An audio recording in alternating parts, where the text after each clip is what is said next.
It's Wednesday. He's busting through the curtain. And you know what that means? It's Tony time. Nope. Because we can't sing that. It feels good. Can't I sing think we it. did this bit one time. We It did didn't this go already. well last time. Yeah, it didn't go well last time. Well, hold on. Before you even start the intro, I'm just going to talk about this real quick. Speaking of things that didn't go well for us, if the people who watch the video version, if there's anybody who even watches this video version, they're probably wondering, where's our Scissor Me video episode? Right? It was an up, then it was down, then it was up again, and now it's down again. WWE has come for our heads. WWE, I guess we got to start Fed batting. Fed bad, Fed bad, Fed bad, Fed bad. They just refuse. We literally watched a minute of Tyson Fury versus Braun Strowman, and they're like, cut that. Either cut that or pay up, one or the other. But your video's not going to be seen by anybody. So after this, once we're done recording, I might do it while we're recording. If you go on like a tangent long enough for me to do it, Sure. I'm just going to go in there and just hit trim and then take that part out. Yeah. If you're wondering where that video version is, it's up, but not really, because you can thank Papa H. Is it Papa H's fault? It's gotta be the media. It's The media Lavec. team. It's Lavec's fault. So I didn't mean to cut you off. You're supposed to hit your spots. You got the shine. I got the comeback and the go home. So I'm gonna let you do your shine. Go ahead. All right, man.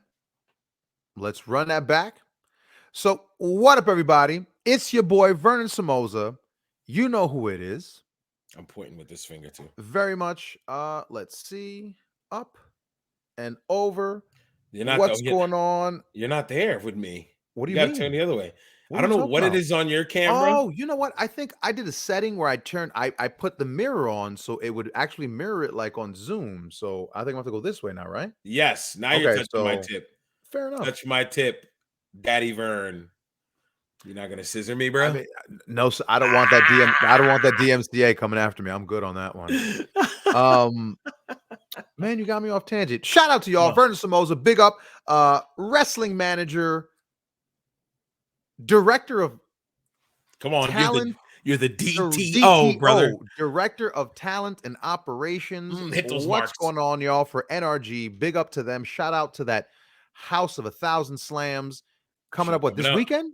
This weekend, yes, right? Yes. Sadly, I won't be there, but yes. Sadly, and in the main event, there is going to be an issue that's going to get buried. Ooh, I see what you did there. So with that, big up and shout out to my co-host, my tag partner for the evening, the man upon which we make all the donuts. I am Frank Champion. Sorry, I had to do the whole tongue thing. Ever since Soraya last week, or 2 weeks ago, it sounds hilarious. You don't remember who I'm talking about? Oh, Paige. Fed good. Sorry, use her slave name. Yeah, use her slave name. Soraya. Ever since I do. I just got to use the tongue all the time. I am Frank Champion. A semi-active. I don't like to use retired because I didn't. I feel like you got to make a good amount of money in something in order to be retired. Semi-active professional wrestler, pro wrestling trainer to the future stars of this business. What else do I do? Dad. I'm a streamer. I'm a gamer. We're podcasters now. We're pro wrestling journalists. Can we put that on our tab here? I honestly, what do we really need to qualify that statement, right? Well, I guess we talked about that last show where it doesn't matter. You could just spew nonsense and people think it's journalism. I mean, that happens in real news media, but that's neither here nor there. I saw. I gotta touch on it real quick. Then we'll get into wrestling. Sure. I saw a video. I can't remember if it was Trevor Noah, but it was somebody. There was somebody talking about Fox News, showing a picture of some guy on a plane holding alcohol and Oreos and getting his feet rubbed. It was some politician or something. And a guy, it was for a Tucker Carlson show. I know you heard of Tucker Carlson. Okay, yeah, sure. Some guy was filling in for Tucker Carlson.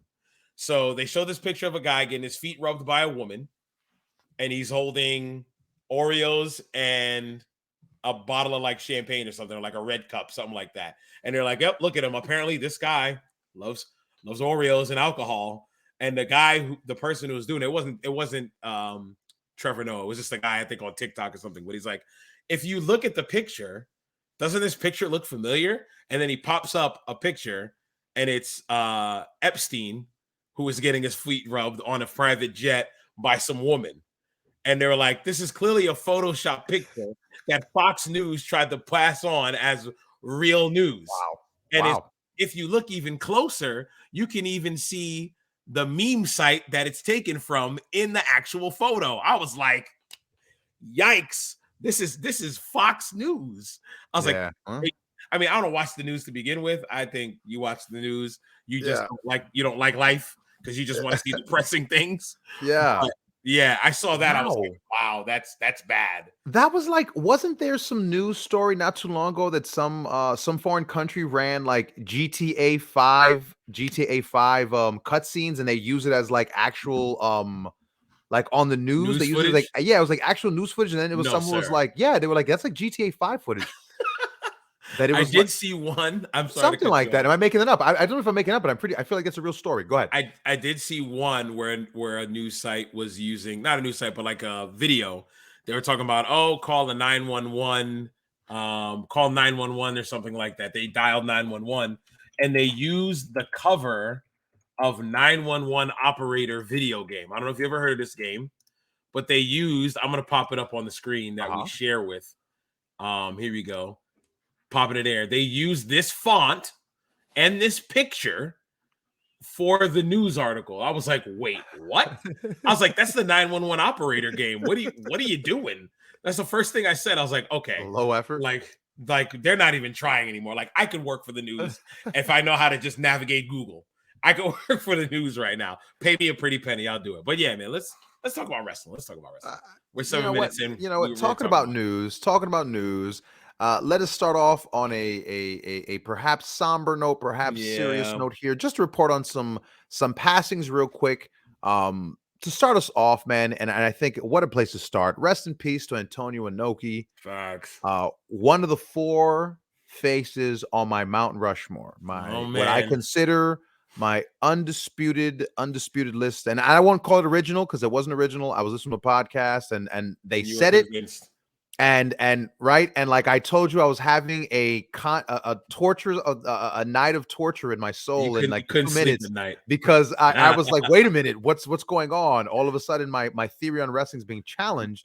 But the more I looked into it, the more I was like, wow, it's right. And I say all that setup to right for the Mount Rushmore, right? So the Mount Rushmore of pro wrestling, the true Mount Rushmore of pro wrestling, a list that can't be challenged, and the criteria being for amount of time over, for influence, for money drawn, and for staying power, we'll say, right? If we were to say all that, not even including wins, losses, none of that nonsense. Because this is work. Sir, this isn't the PWI 500. Please. Thank you. I know. So I won't include wrestling, any matches or any of that kind. Please. But Ricky Dozan, who is the father of professional wrestling, right? Who brought American Western style wrestling to Japan. Okay. I'm glad you said that. You said the father of professional wrestling. In Japan. In Japan. Thank you. Oh, yeah. You didn't say in Japan. You didn't say in Japan yet. Well, no, you did. But you said it and you took a pause. And I'm like, wait. I apologize. Japan?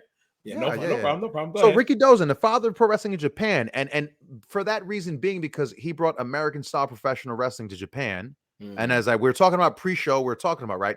He's the guy that wrestles a match and brings Americans over. Brought the Sharp Brothers over. And in a time when nationally Japan had been defeated in the big war, you had this national sumo hero who overnight becomes a celebrity, becomes a hero because they helped to fight and fend off these Americans. Even though Ricky Dozan was Korean, the Americans were really Canadians. It didn't matter. It didn't matter. At that moment, one of us Japan found a hero. Yeah, one of us, one of them. So Ricky Dozan has 2 students, Giant Baba, Antonio Inoki. That's who we're go on to be the 2 biggest stars in one of the two of the biggest stars in Japan history of the wrestling. We know them 2 spawned the 4 pillars of heaven, and we can go on and on and on about the influence of wrestling. But those 3 people. Sure. And again, Ricky Dozan's the teacher and his 2 students. And the only reason Ricky Dozan doesn't have a much big, I say he because without him, you have nothing. He has to be there, right? Because he Sure. is, and his influence to this day, I'm almost positive, if I'm not making this up in my head, that there's like he's a national hero still. Like Mhm. his movie came out, like the observance of him, there's a monument to his name. Like he's considered a national hero Okay. for what he did in his contributions to society, his contributions. His life cut tragically short, so we'll never know truly the full impact of what he did. But for the time that he was there, he was the most overstar, period, Mm. in Japan. His two students, Baba Inoki, both go on to be stars. And Yep, yep, you can yep. argue that Inoki went on to be a bigger star because he lived longer. He lived longer, booked himself harder. Where Baba started, right, his star started to fall, physically started to get started Right, to because weaken. Baba's body gave out on him. Kind of like Andre, And same so idea. what did Baba do? Baba started booking himself lower on the card and putting Yep. himself into comedy matches, and he started to gracefully bow out. He was all Inoki? Japan, right? All Japan. No, well, yes. Baba? Yeah. Yes, Yeah. he would go All on to Japan. form All Japan. Yeah. Yes. Because Yeah. you got me thinking Noah, but Noah was Masawa. Yeah, Um, Noah's way later. yeah, and I Way know that's later. I was like, wait, what? Yes, All Japan. So you have All Japan, and so you had two styles of wrestling. All Japan, which was your American style pro wrestling, which Mhm. all the tape traders, all of us who go Yeah, that's crazy what we over watched. all the big matches, That's we all watch All Japan tapes. So I understand. I know it's all Japan from their hard cam. Their hard cam makes the ring look like a diamond, as opposed to a square or or whatever you want to call it. Like Which it was at it was shot at an angle. Nobody else did their shooting like that. you So can argue that period of the 80s was the best wrestling ever. That mm, like just that pure and because right, remember, you're watching Americans interact with each other that couldn't interact with each other on this side of the water, but over there it was fine for them to work each other. yep, yep. And so that The style of pro funks. wrestling, that was pro wrestling. And then on the other channel, right? Remember, three channels. On the other channel, you got Inoki who's putting on work shoots Yeah, and showing like people that pro wrestling is the toughest MFers ever. And we're right. gonna destroy you. And remember, he's beating every freak show, oddity, tough man, karate champion, MMA, what not MMA champion at the time, Was but he the one that worked? Muhammad Ali, and most famous being Muhammad Ali. Well, of course, he worked Muhammad Ali. It's in that article that I have.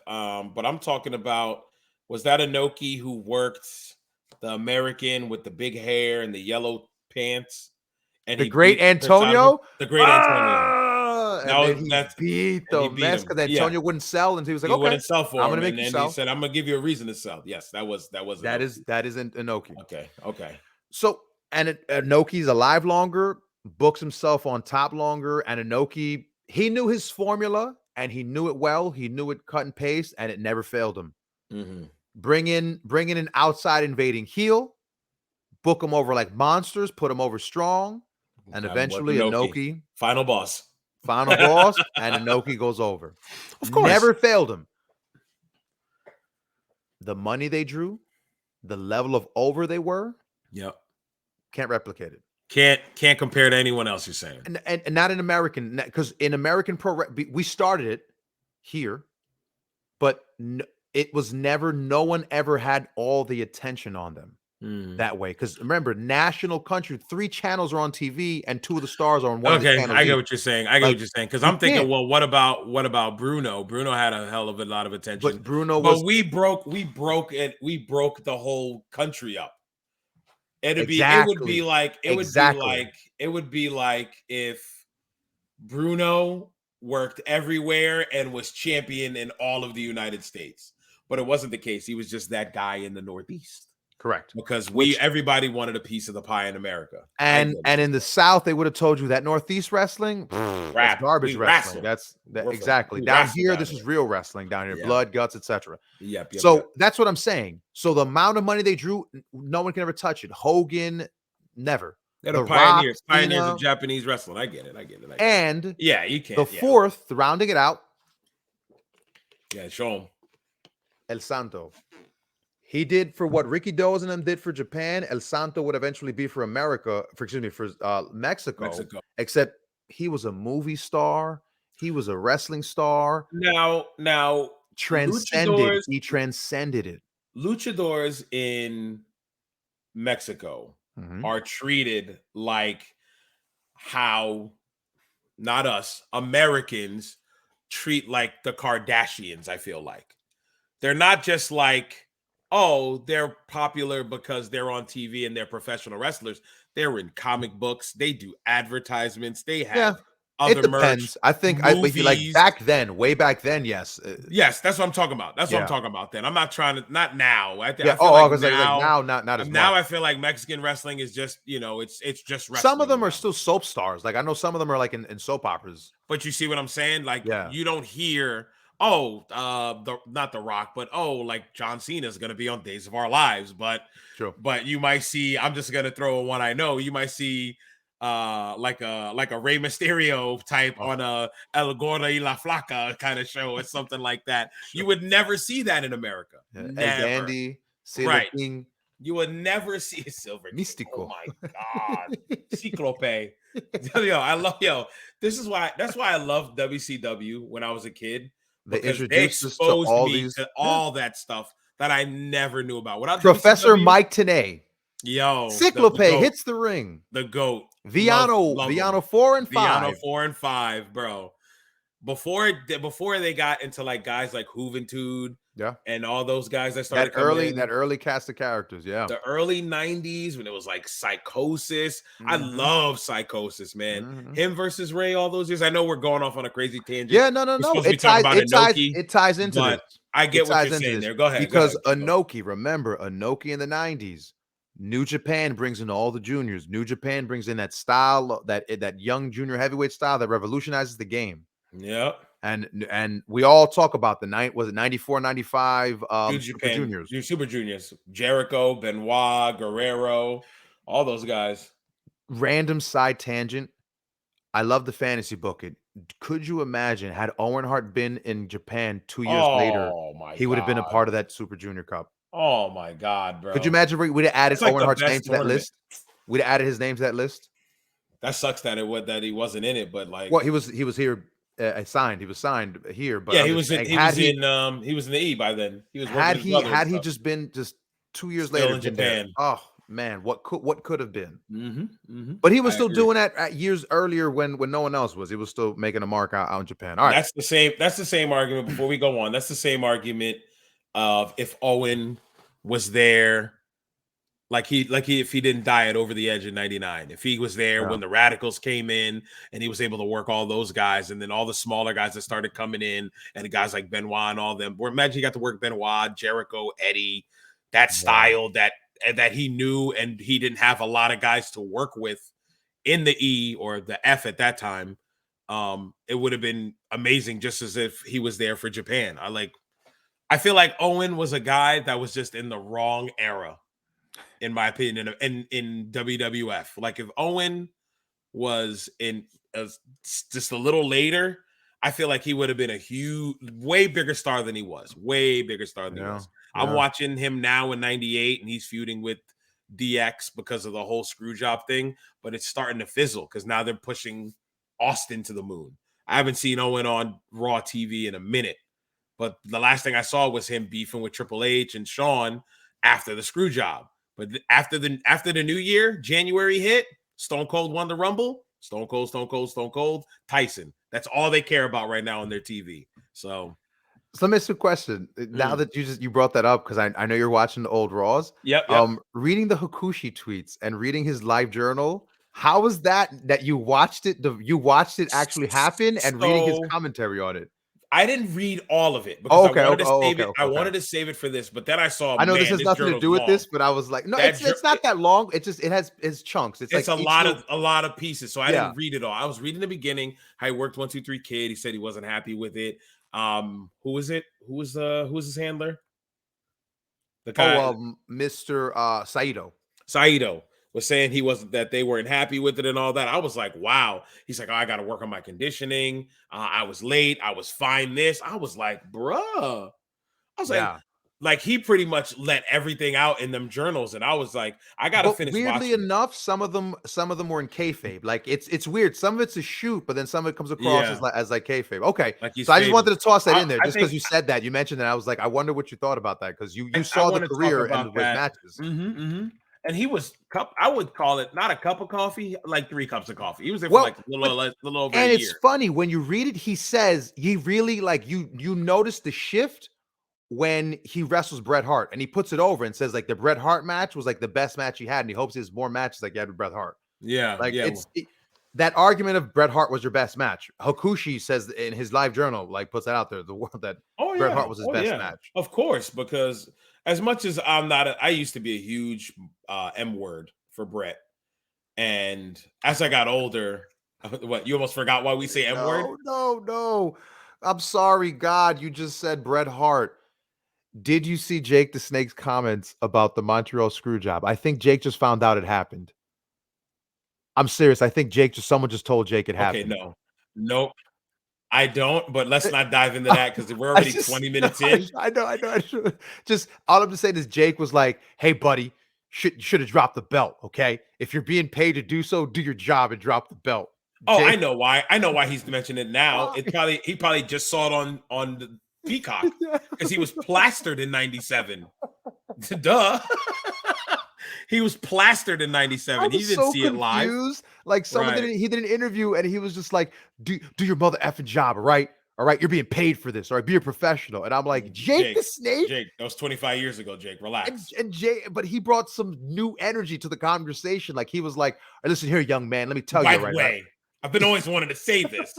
Jake, slow down. All right, can I read this? Yes, read this article? Yes, sir. Go ahead. I don't know if you can see it. I'm not reading this entire article. I will show it, dude. It's like an essay that ESPN. No, did. it's it looks like a it's not. Piece. It's not the Dave Meltzer 23,000 word 56 page one.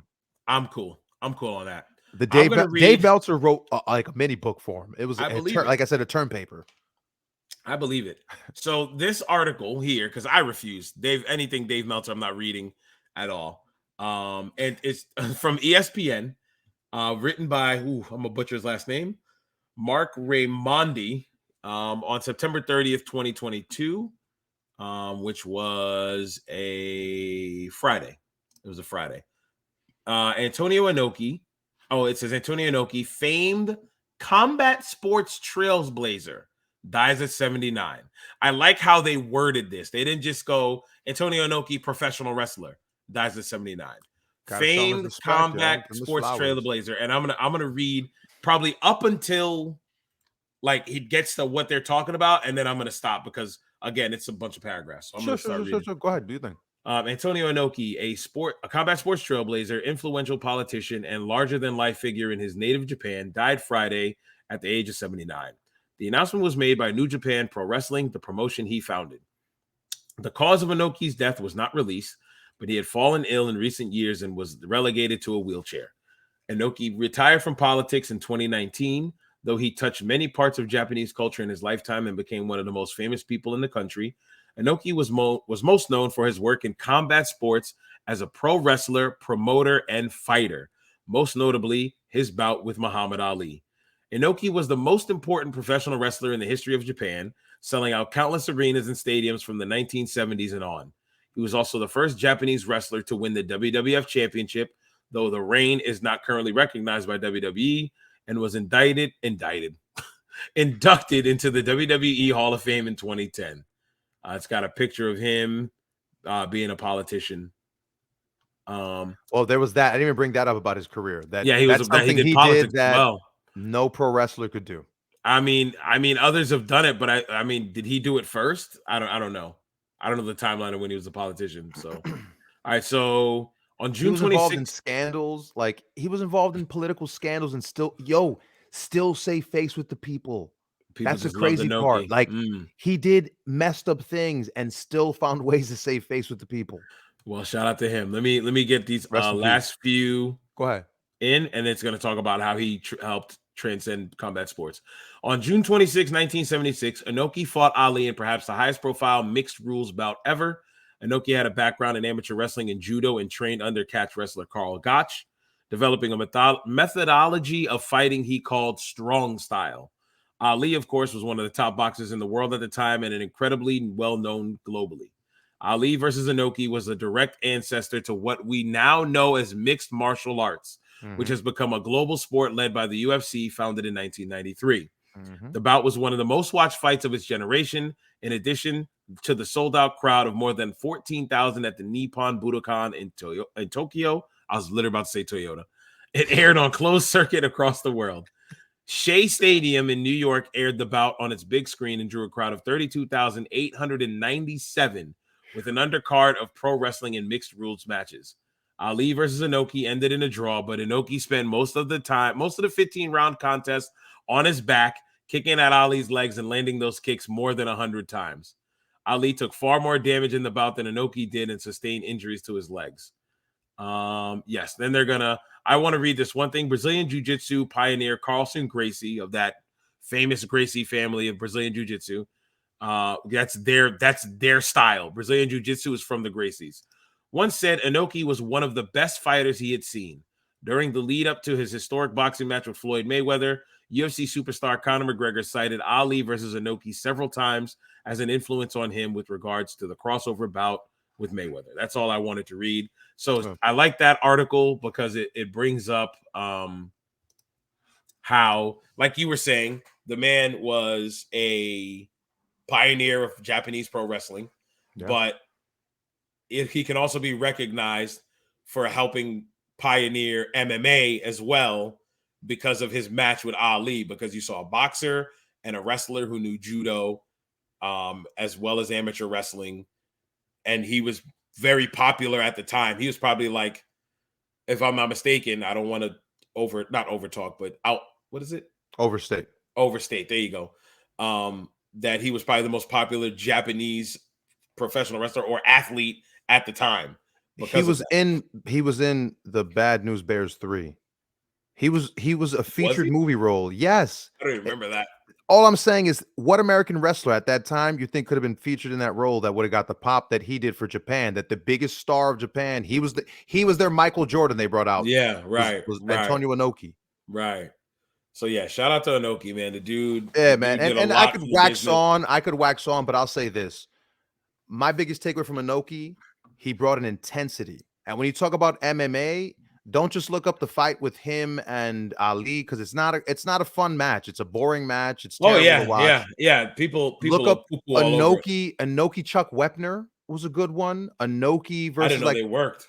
I'm pretty sure they did. Like, Inoki did a bunch of matches with all sorts of, like, that was his thing. He was challenging fighters from all over the world. Like, Inoki legitimately did like the Kumite, not to the death, but like the idea of inviting different style fighters to fight with him proving the point being pro wrestling is superior. So pro wrestling will beat the karate man. Pro wrestling will beat everything. And what was its downfall was when he started booking pro wrestlers against shoot MMA fighters in shoots, and MMA fighters were destroying the wrestlers. And henceforth, you realized, oh, wait, maybe pro wrestlers aren't really the toughest guys because they're all getting destroyed in seconds. So it's funny you mentioned what Inoki was doing. I don't know if you ever watched the documentary on the very first UFC pay-per-view. Have you ever watched it? I watched the pay-per-view. I watched it. I have the pay-per-view on tape somewhere, but yeah, I probably do. But I've seen the pay-per-view, but I didn't see the documentary on it. It's awful. The first fight on the first pay-per-view, the sumo wrestler gets kicked in the head by the Russian, I believe. Yes, loses teeth, knocks him out completely, destroys his face. Yeah. I still remember that as a kid when I saw it. I just being 15 seconds the match was. The guy tried to rush him, he fell, tried to get up, boop, done. Dude was out. When I first saw it, I was like, holy crap. But the whole setup for that was to prove, the Gracies wanted to prove that Brazilian Jiu-Jitsu is the best style of fighting in the world. So they're going to bring in all these other different styles for a one-night tournament, kind of like what you're saying, how Inoki wanted to prove that pro wrestling was the ultimate style. These were work shoots. Those are shoots. UFC was a shoot in the sense of the word shoot. There was no rules, no weight classes. In the original, remember, you could punch each other in your balls. You could do anything. Whatever you wanted. You can, if like Gracie choked out Ken Shamrock, and it was the youngest Gracie too. They wanted other Gracies in there, but they just went with the youngest one. I think his name was Hoist Gracie, which is Royce, but they say Hoist Gracie. He choked out Shamrock with his sleeve. Yep, he choked him out with his sleeve. And he choked him out with his gi sleeve around his neck. Yep. Shamrock was winning that entire fight, but then Hoist got him, choked him out with his sleeve, done deal. So like, And the Gracies defended it by saying it's a fight by any means necessary. Any means necessary. Right. Any means necessary. So it didn't matter. So you can I like the ESPN article that says, hey, this guy is a pioneer, not only in pro wrestling and what he did for his country, but also what people love right now in MMA. Oh, 100%. You can't deny that. Like Inoki gets that flower. Like you can't deny Inoki is the father of MMA, which again, right? The 4 pillars, like Crazy. the Mount Rushmore. Inoki, because of Antonio Inoki, you have mixed martial arts to the world because he influenced that and brought that attention to the world. I can't disagree with the Mount Rushmore thing because you have Inoki, you have Baba, you got to have their father, quote unquote, and then you said El Santo did for Mexico. I could see that. I don't have a Mount Rushmore. I never sat and thought about it. I argued my point of Hogan. Because of what Hogan did for American wrestling, but in comparison, it pales. It pales in comparison. So because you figure there's a whole generation of kids right now, right today in Japan, who will learn about Antonio Inoki and like the hero that he was, and like I said, can watch the library. He's probably in textbooks, to be honest. I mean, he's a politician, so he probably definitely is in books. You know, he was a national hero. Like. Yo, watch the 70s matches. Watch if you're on YouTube, look up for our listeners, look up Antonio Inoki versus the Destroyer. Like you in the 74 at the JWA, like you hear the crowd, the people roar at Inoki. And like those and the thing you got to remember, right? Like people always say, "Oh, it's boring because they're trading holds," but it's like but they're in there to wrestle each other and to prove and like right? Inoki's working MMA, right? He's pioneering MMA. So in Inoki's mind, he's got to show you that he can fight, he can fire up, he can daggone survive submissions. Like once you get that, that's why it's so exciting to watch a match that starts off slow but builds, and then you're at the climax where, oh my gosh, who's going to win? And you get the flash knockout out of nowhere, or you get the submission hold that's been locked in, and you don't know, and then finally you see him shift, and you finally get it cinched in. Well, that's like, if you look at it now, they said he's the pioneer of strong style. Yeah, that's what how you say it? I can't ever say it correctly. The way they say pro wrestling, I want to say it's puro wrestling, something like that. One of the homies I worked with told me. Yeah, like it sounded like pro wrestling. Yes. It's like pro wrestling, something like that. Yeah. I remember when you first put me on the Japanese wrestling, you started sending me DVDs. Yo, watch this DVD, blah, blah, blah. And watching how the guys would either start hot with like running into each other, big double line, everybody stands tall. The crowd is into it immediately. The way the fans clap for everything, they don't boo, they don't jeer, they cheer on the sport. Oh, they boo. I mean, if you piss them off, they'll boo. If you always say they don't boo, but they do boo. Remember when Inoki lost to Vader? Oh, they rioted. They booed and rioted. Of course. But you know what I'm being in a vague sense. And for the majority of it, they don't really boo the characters. They will cheer and jeer the actions of the guys in the ring. The spirit of the fight. They're into the spirit of the fight. And the build to the climax of every Japanese wrestling match from back in the day. I don't watch New Japan now. I feel like it's very Americanized now. So there's no real big shift. Ever since like the Bucks and all them came in, Gato made like a big change to how things were booked. It changed a lot. But I feel like Inoki clearly showed influence. You laughing at me because I'm fed batting Japanese wrestling right now? Because you said that, and I was like, man, he definitely didn't resubscribe to his New Japan World account. He definitely unsubscribed. I don't really like the way it's being booked right now. I'm just gonna keep my yen to myself. I don't want to support anymore. They're not booking the right way.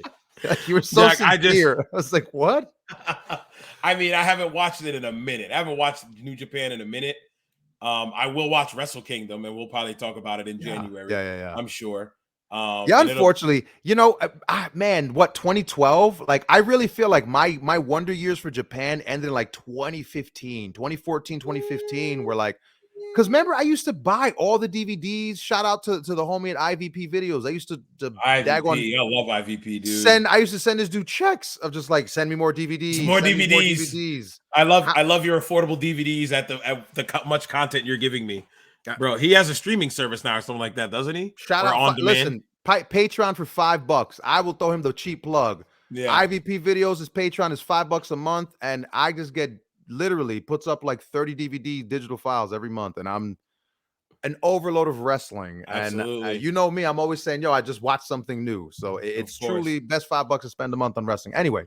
All right, should we move but Inoki, on? What do you want to do? You want to Inoki, rest in peace to the God. Yep, yo, RIP. Do yourself a favor, watch it. And if anything, wrestlers who are listening, watch the intensity Antonio Inoki brings.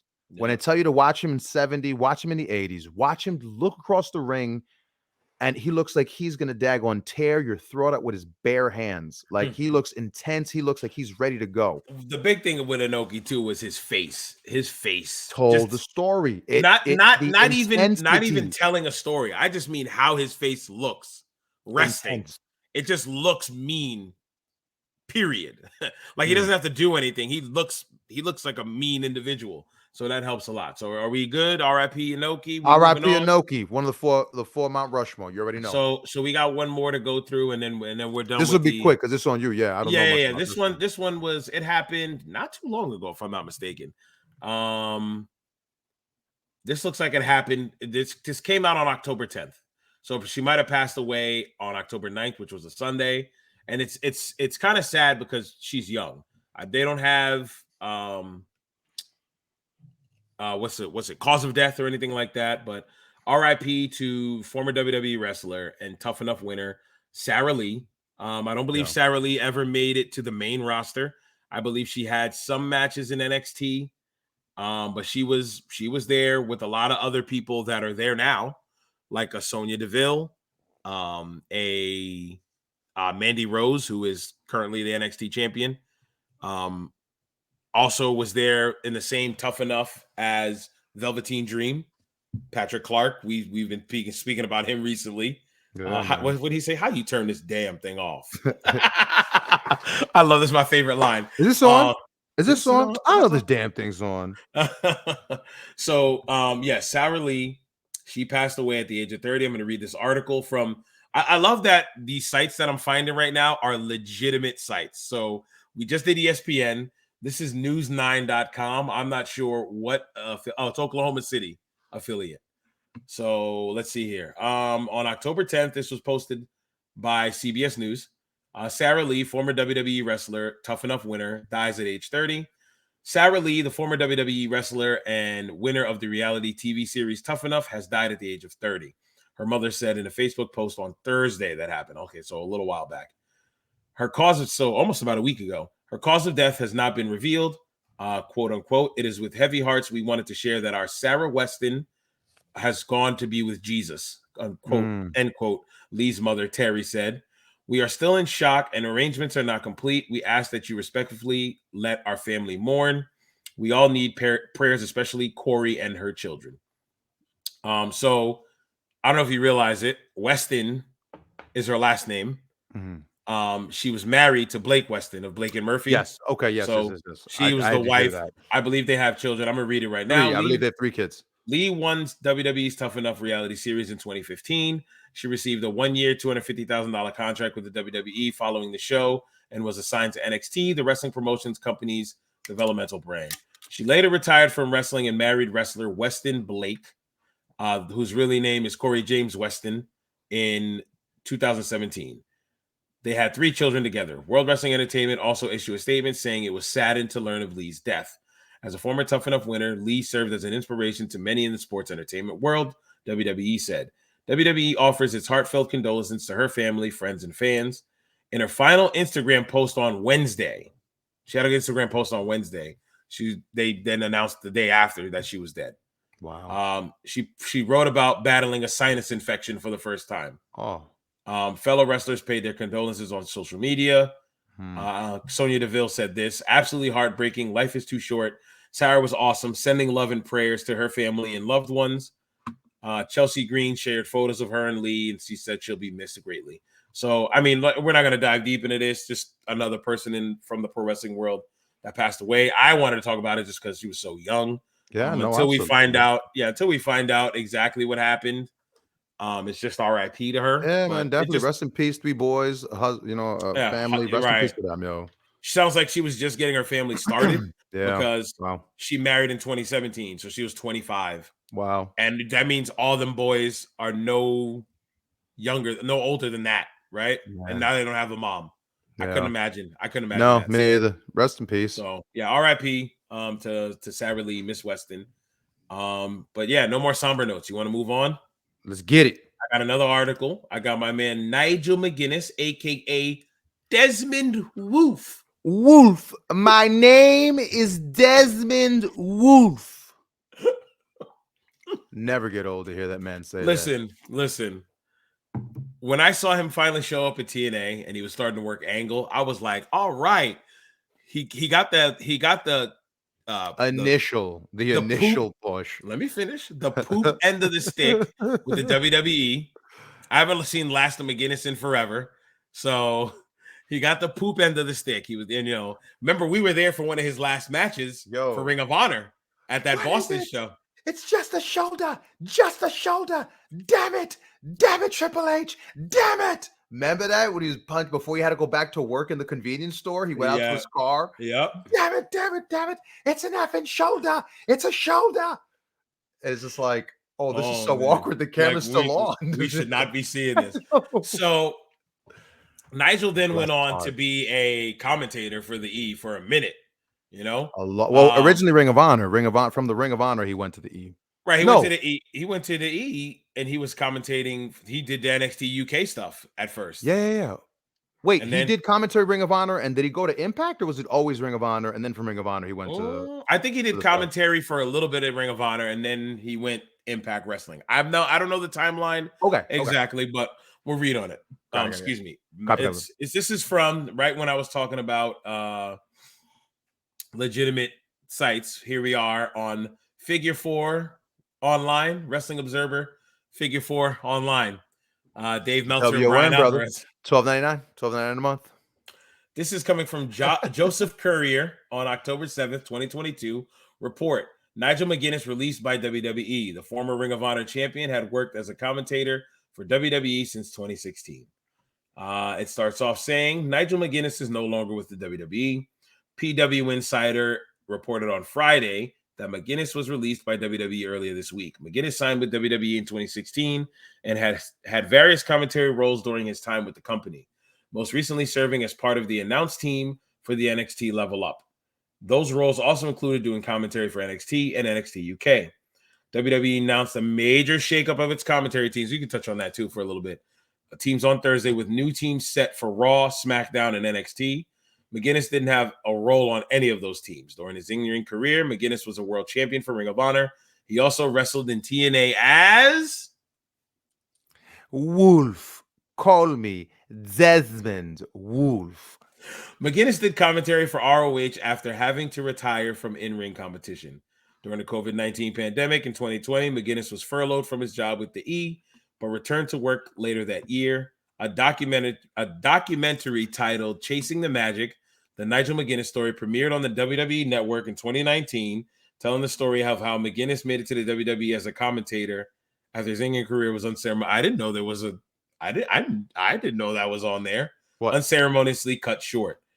Chasing the Magic, the Nigel McGuinness story. I don't know that. What?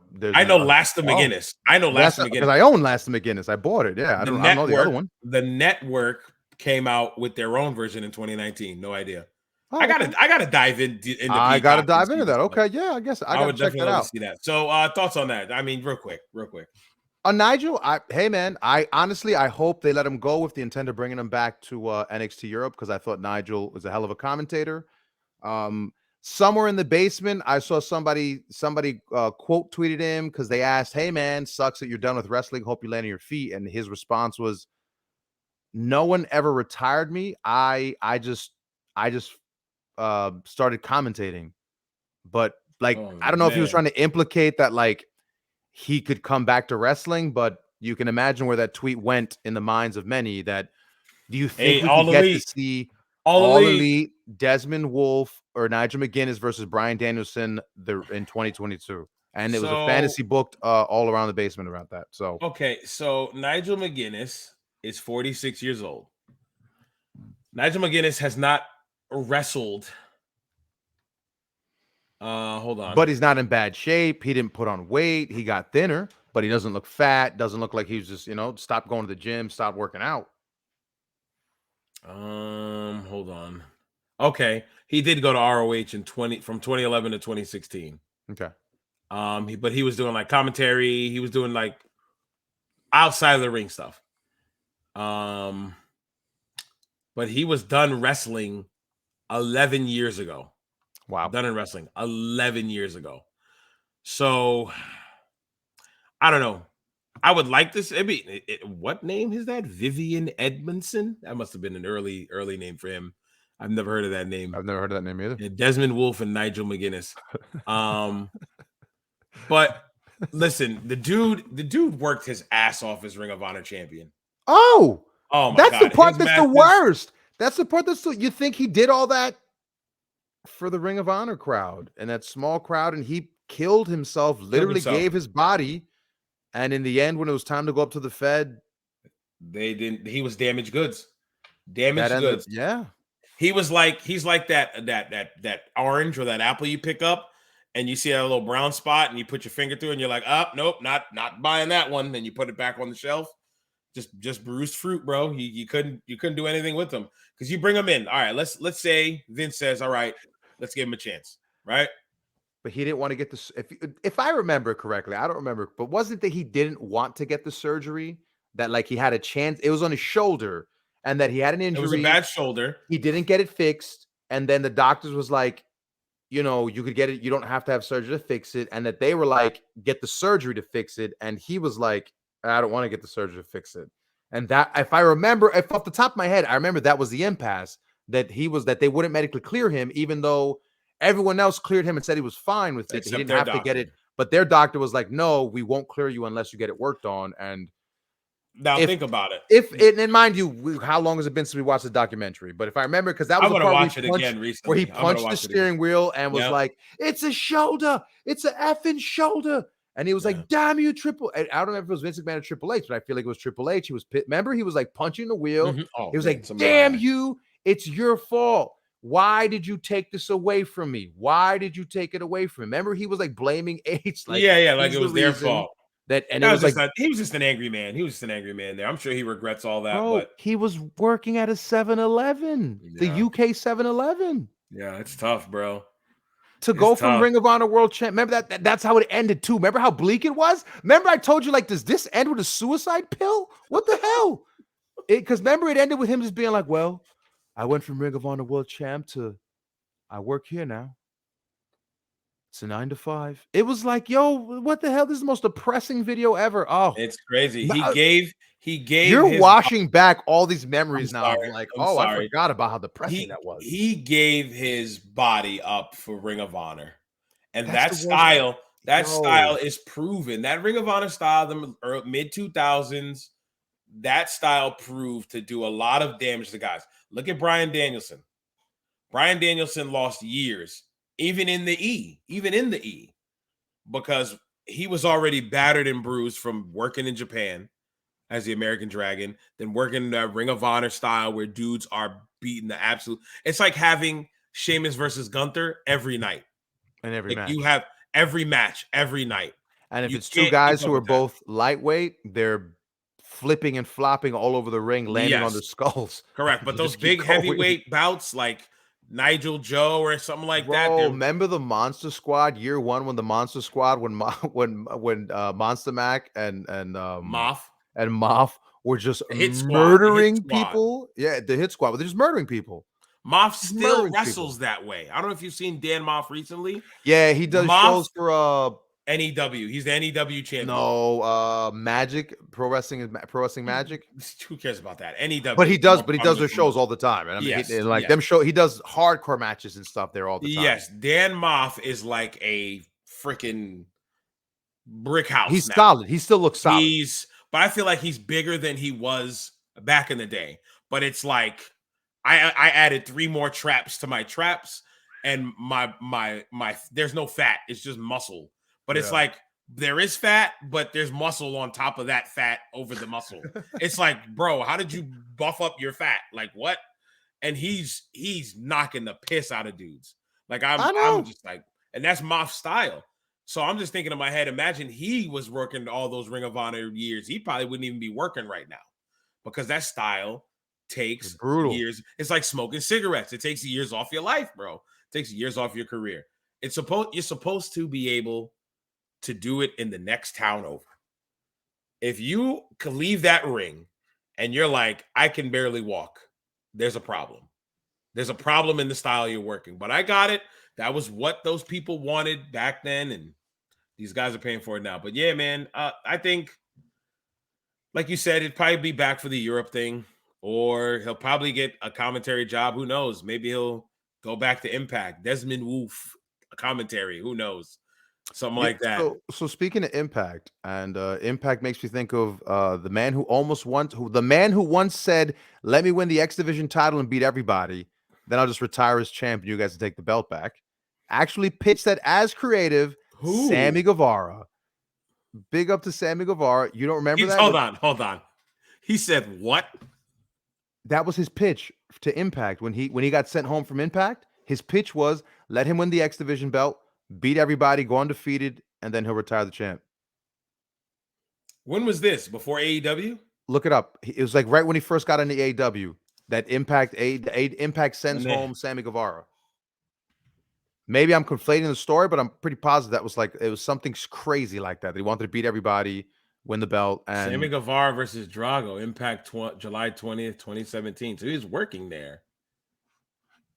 What? I was not watching it.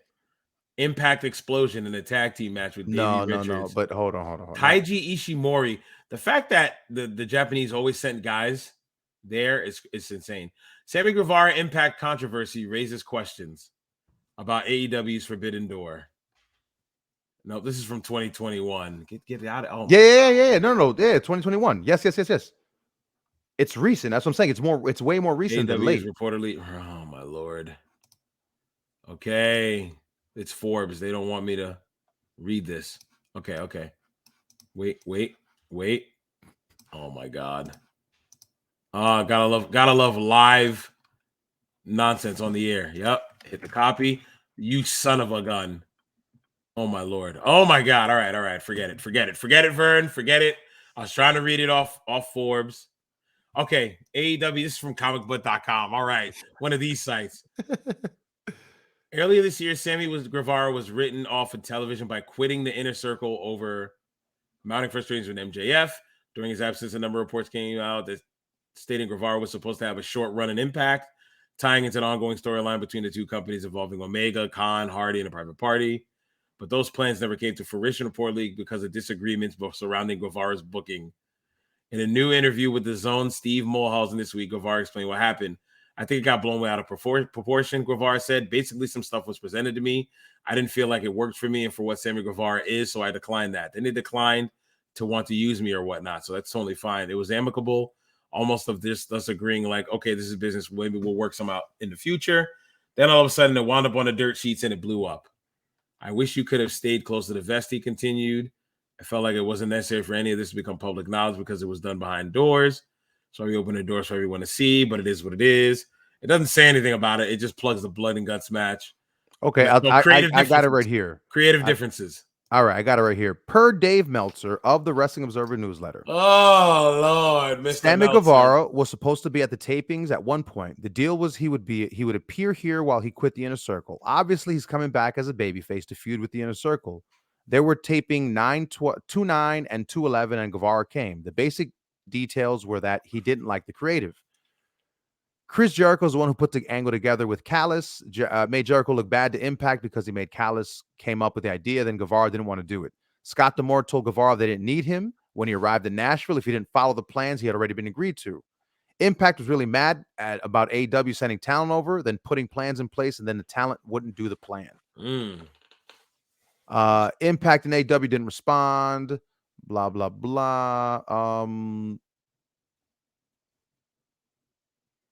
Oh, see, that's it, man. Maybe it was just rumor then. But Listen, that was a you're big probably rumor in the online at the basement. You're time. probably in the The basement. the big rumor at the time was that Sammy's pitch. Sammy's pitch was So he beat everybody. so let's stay on this narrative. Sammy, I, I wouldn't call him a heat seeker. I wouldn't call him a troublemaker. He's young. But drama seems to always find Sammy. So let's talk about we got this one now with El Idolo with Andrade, right? Andrade. I'm saying it right. Or is it Andrade? Let me say it's No, Andrade. Andrade. Andrade. Andrade. Andrade is how Andrade. the Portuguese say it. Andrade is how they say it. Andrade. There's an R there. Andrade. You got to roll the tongue. So he had this current beef, but before that, Eddie Kingston, correct? Mhm. He had a tiff with Eddie Kingston.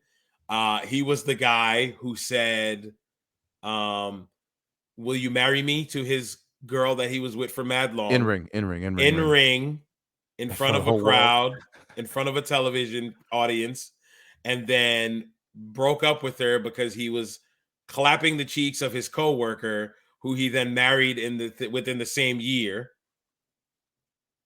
Don't do that. Don't do that. He's doing a shock What? face, y'all, on the What? audio version. Sammy Stop. and Tay, a good Christian relationship like that? Okay, they're now married. That doesn't matter. I feel like he had other controversies. This Impact thing you're telling me about. Oh, you talking about the Sasha Banks impact? The Sasha Banks Sasha Banks controversy? controversy. Sammy seems to always find himself in something. The other controversy when his diss to somebody was your mom is black. That one? Okay. That controversy? I didn't know that one. Oh, you don't know about that one? I kind of don't even want to talk about it. You know, I can look it up for you if you want to hear him say thank it. you. No, thank you. That was his insult. We're gonna talk about Andrade. Okay. Andrade El Idolo. So listen, I'm just saying, but that's part of the reason why I hear all the Sammy drama, and I'm like, oh, I'm good. You're not good with me. You're sorry. You can get snuffed. It's all right. Yeah. You don't talk some slick stuff, and listen, everybody deserves to get slapped every once in a while. Yeah. So let's talk about speaking of a good slap. Let's talk about Guevara and El Idolo. AEW Sammy Guevara, Andrade. There we go. El Idolo engage in social media war of words. Let's start with this part because it started on Twitter. And then we'll talk about what happened. It's unknown whether the online confrontation is based in reality or not, which is another way of saying we don't know if it's a shoot or a work. So we're going to go with shoot based off what we know afterwards already. This was on October 4th by Josh Nason for the Figure4WrestlingOnline.com. In what is either an elaborate work toward a future storyline, nope, or another real-life backstage issue that has come to light, AEW Sammy Guevara and Andrade El Idolo took to Twitter Tuesday to engage in a social media war of words. The issues appear to have started with a Spanish-language interview Andrade did Monday, where he mentioned that the only wrestler he has ever had a problem with is Guevara. Andrade claimed that Guevara complained he hit him both too hard and too frequently in an unspecified match. Andrade said that he told Guevara that it's just wrestling, and if he hit Guevara too hard, he should do the same to him. He said he talked to Guevara without any physical altercation and asked if there was a problem, to which Guevara said there isn't. The two have shared a ring 3 times in AEW this year, a February singles match, a March 3-way with Darby Allin, and a 6-man tornado match at March's Revolution. It is unknown which specific match Guevara is alleged to have complained about. On Monday night, Guevara tweeted the following, which is assumed to be towards Andrade. This tweet on October 3rd, 10:07 p.m. says, "You are a jobber, a favor hire. Be grateful, bitch."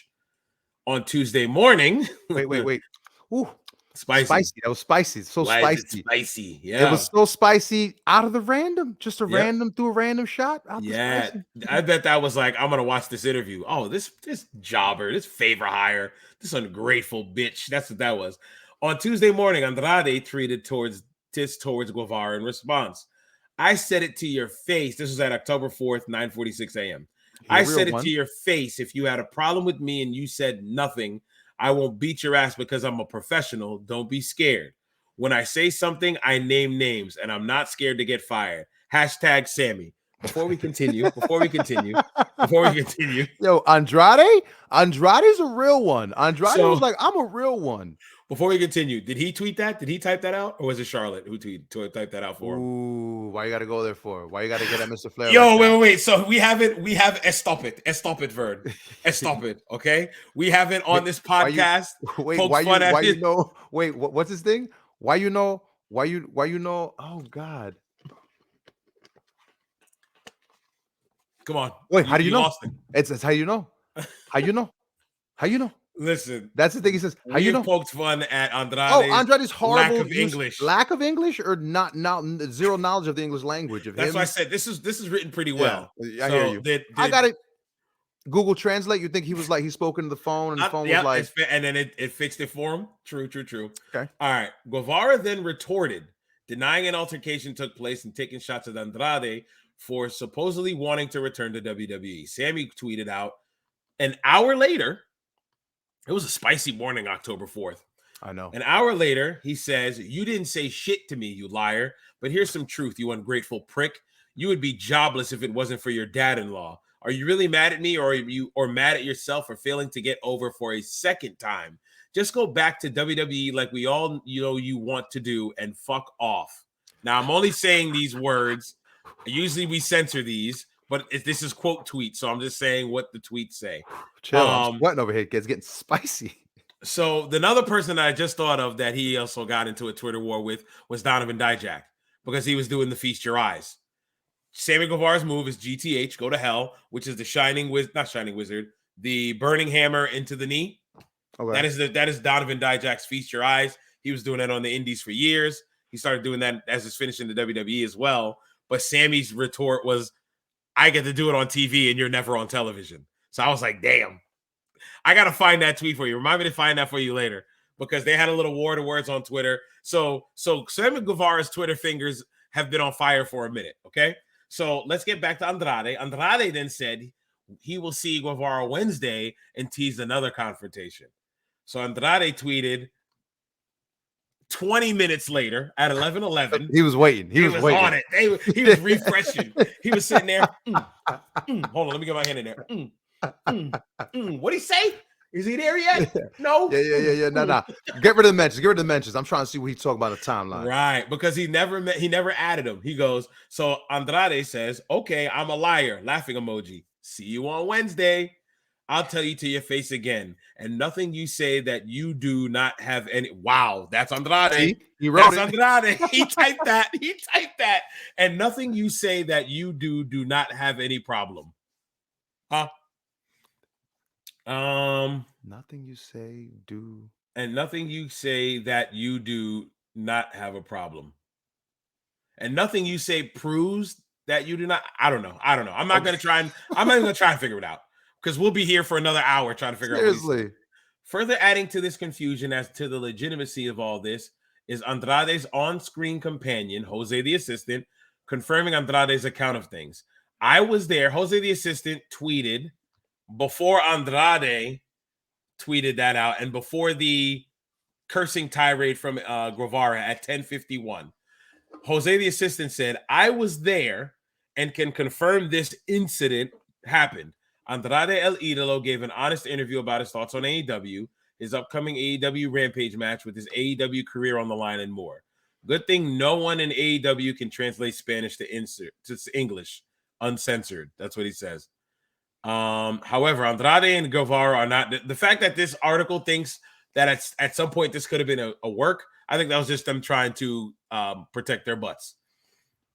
Okay, so he was supposed to work Dark Order's 10. Yep. In a mass versus career match, which had like no real build. Look, Tony Khan was really trying to do something special. He explained it on the radio, okay? If you'd listened to that Fed Shield, you would know that there was a reason, all right? Tony Khan explained it. Go ahead. So why wasn't it with the guy whose mask he ripped off at the end of the show when he had that trios match and he ripped the dude's mask off? Why you got to go bringing up old stuff for? Okay, all right, moving on. So, same site, Figure 4 online. Sammy Guevara, Andrade warned by AEW about not fighting. Altercation details emerge. Okay, can we talk about that for a second? They got called into the principal's office and told. Can I read it? Can I read it first? Go ahead. Yes. Go ahead. Let me read it. A consistent story. I want to get all this out, and then you can, you know what I'm saying? A consistent story has emerged regarding who started Wednesday's backstage fight. Both Sammy Guevara and Andrade El Idolo. So if people are not following right now, it wasn't a work. It was a straight up shoot. These dudes did not like each other. What they did on Twitter was 100% real. Both Sammy Guevara and Andrade El Idolo were both warned by AEW management on Tuesday about not fighting or else they would be sent home. On Wrestling Observer Radio, Dave Meltzer and Brian Alvarez discussed everything they heard in the wake of Guevara, blah, blah, blah, blah, blah. Following their back and forth on Twitter this week, after an Andrade interview where he had said he had an issue with Guevara, Meltzer said both men were talked to Tuesday and were told no fighting or else both would be sent home. In Andrade's case, he was told he would not be fired if he got into a fight. Both agreed and said there would be no issues. Meltzer said he got 5 different accounts of what happened, 3 of which were identical, with a 4th pretty close to the other 3.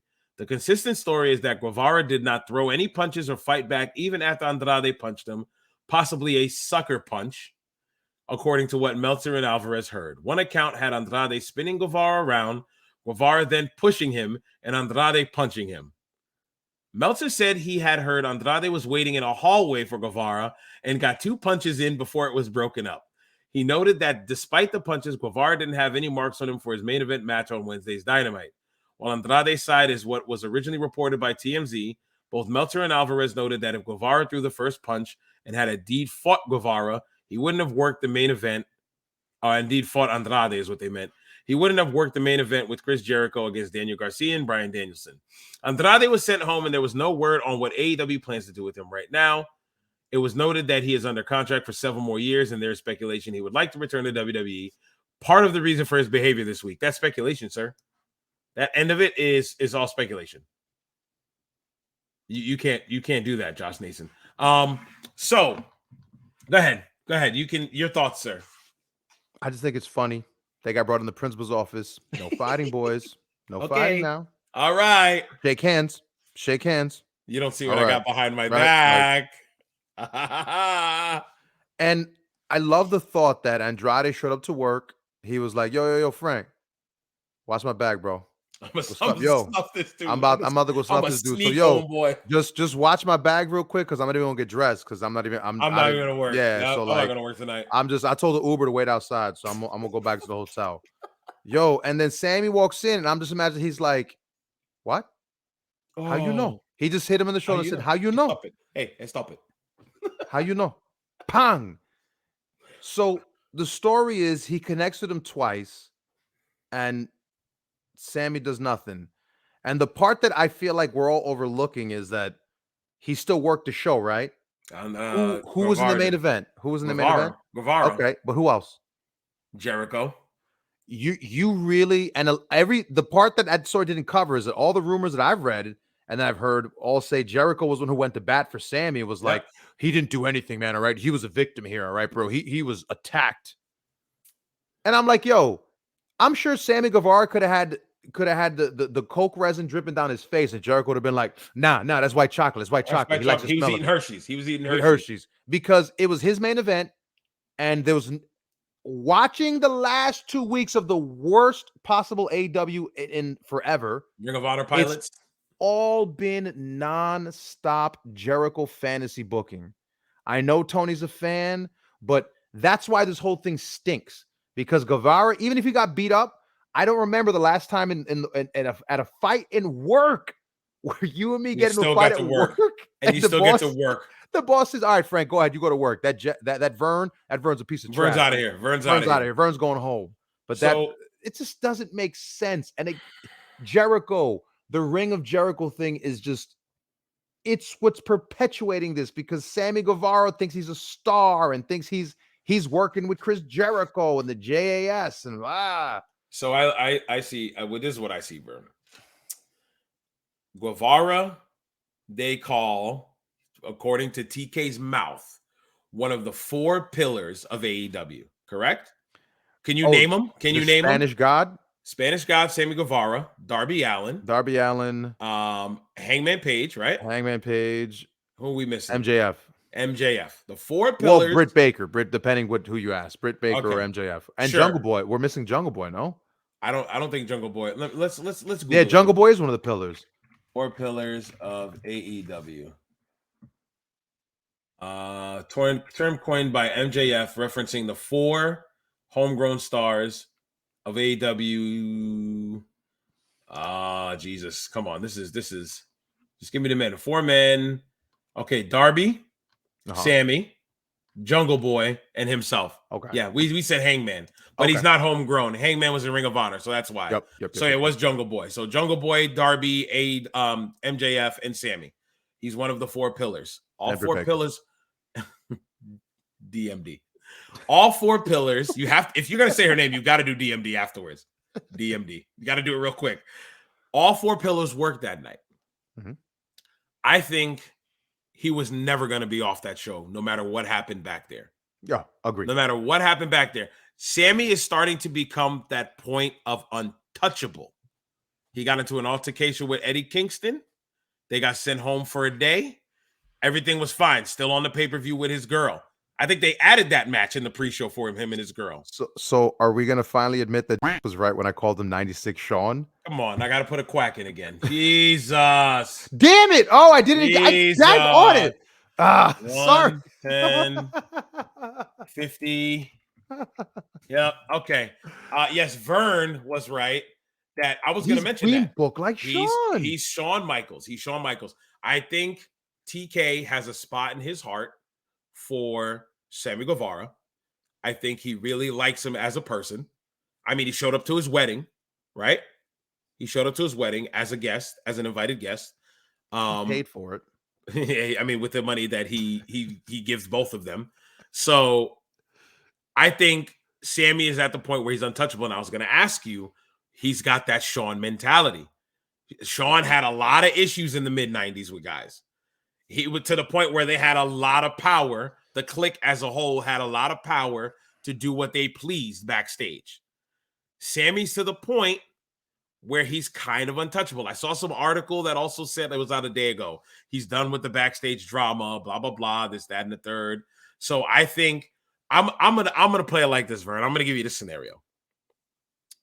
Sammy and Andrade have that back and forth. Mm-hmm. See you Wednesday. Sammy tweets Jericho. Let me grab my phone. He tweets Jericho. You be Jericho, all right? Let's we're gonna text, okay? You got your phone on you? We're gonna text back and forth. Hey Jericho, did you see this? SHIT? Send. And then you're gonna respond as Jericho and say, hey man, I didn't. Hey, okay, Andrade. Whoa, this thing says incorrect attempts. I'm not even okay. Let's not really open my phone up now. And it goes, hey, this guy Andrade was talking all this smack about me, about complaining and all that. And he says he's going to fight me on Wednesday. Send. So you as Jericho go, hey, man, just don't hit him. I got your back. Okay? So Sammy, because what man, Vern, would have a tiff like that on Twitter? Talk so spicy. Call them all those words and then go, I'm not going to hit you. I'm not going to fight you. He got direction from a guy who's been in backstage fights before and seen what it's done for him, right? Jericho's not claimed the fame, but he fought Goldberg, right? He fought Goldberg and didn't get in trouble, right? Correct. Jericho was like, don't hit him. Don't hit him. Let him do whatever he wants. Guevara probably didn't like something that he said, gave him that push like it's reported.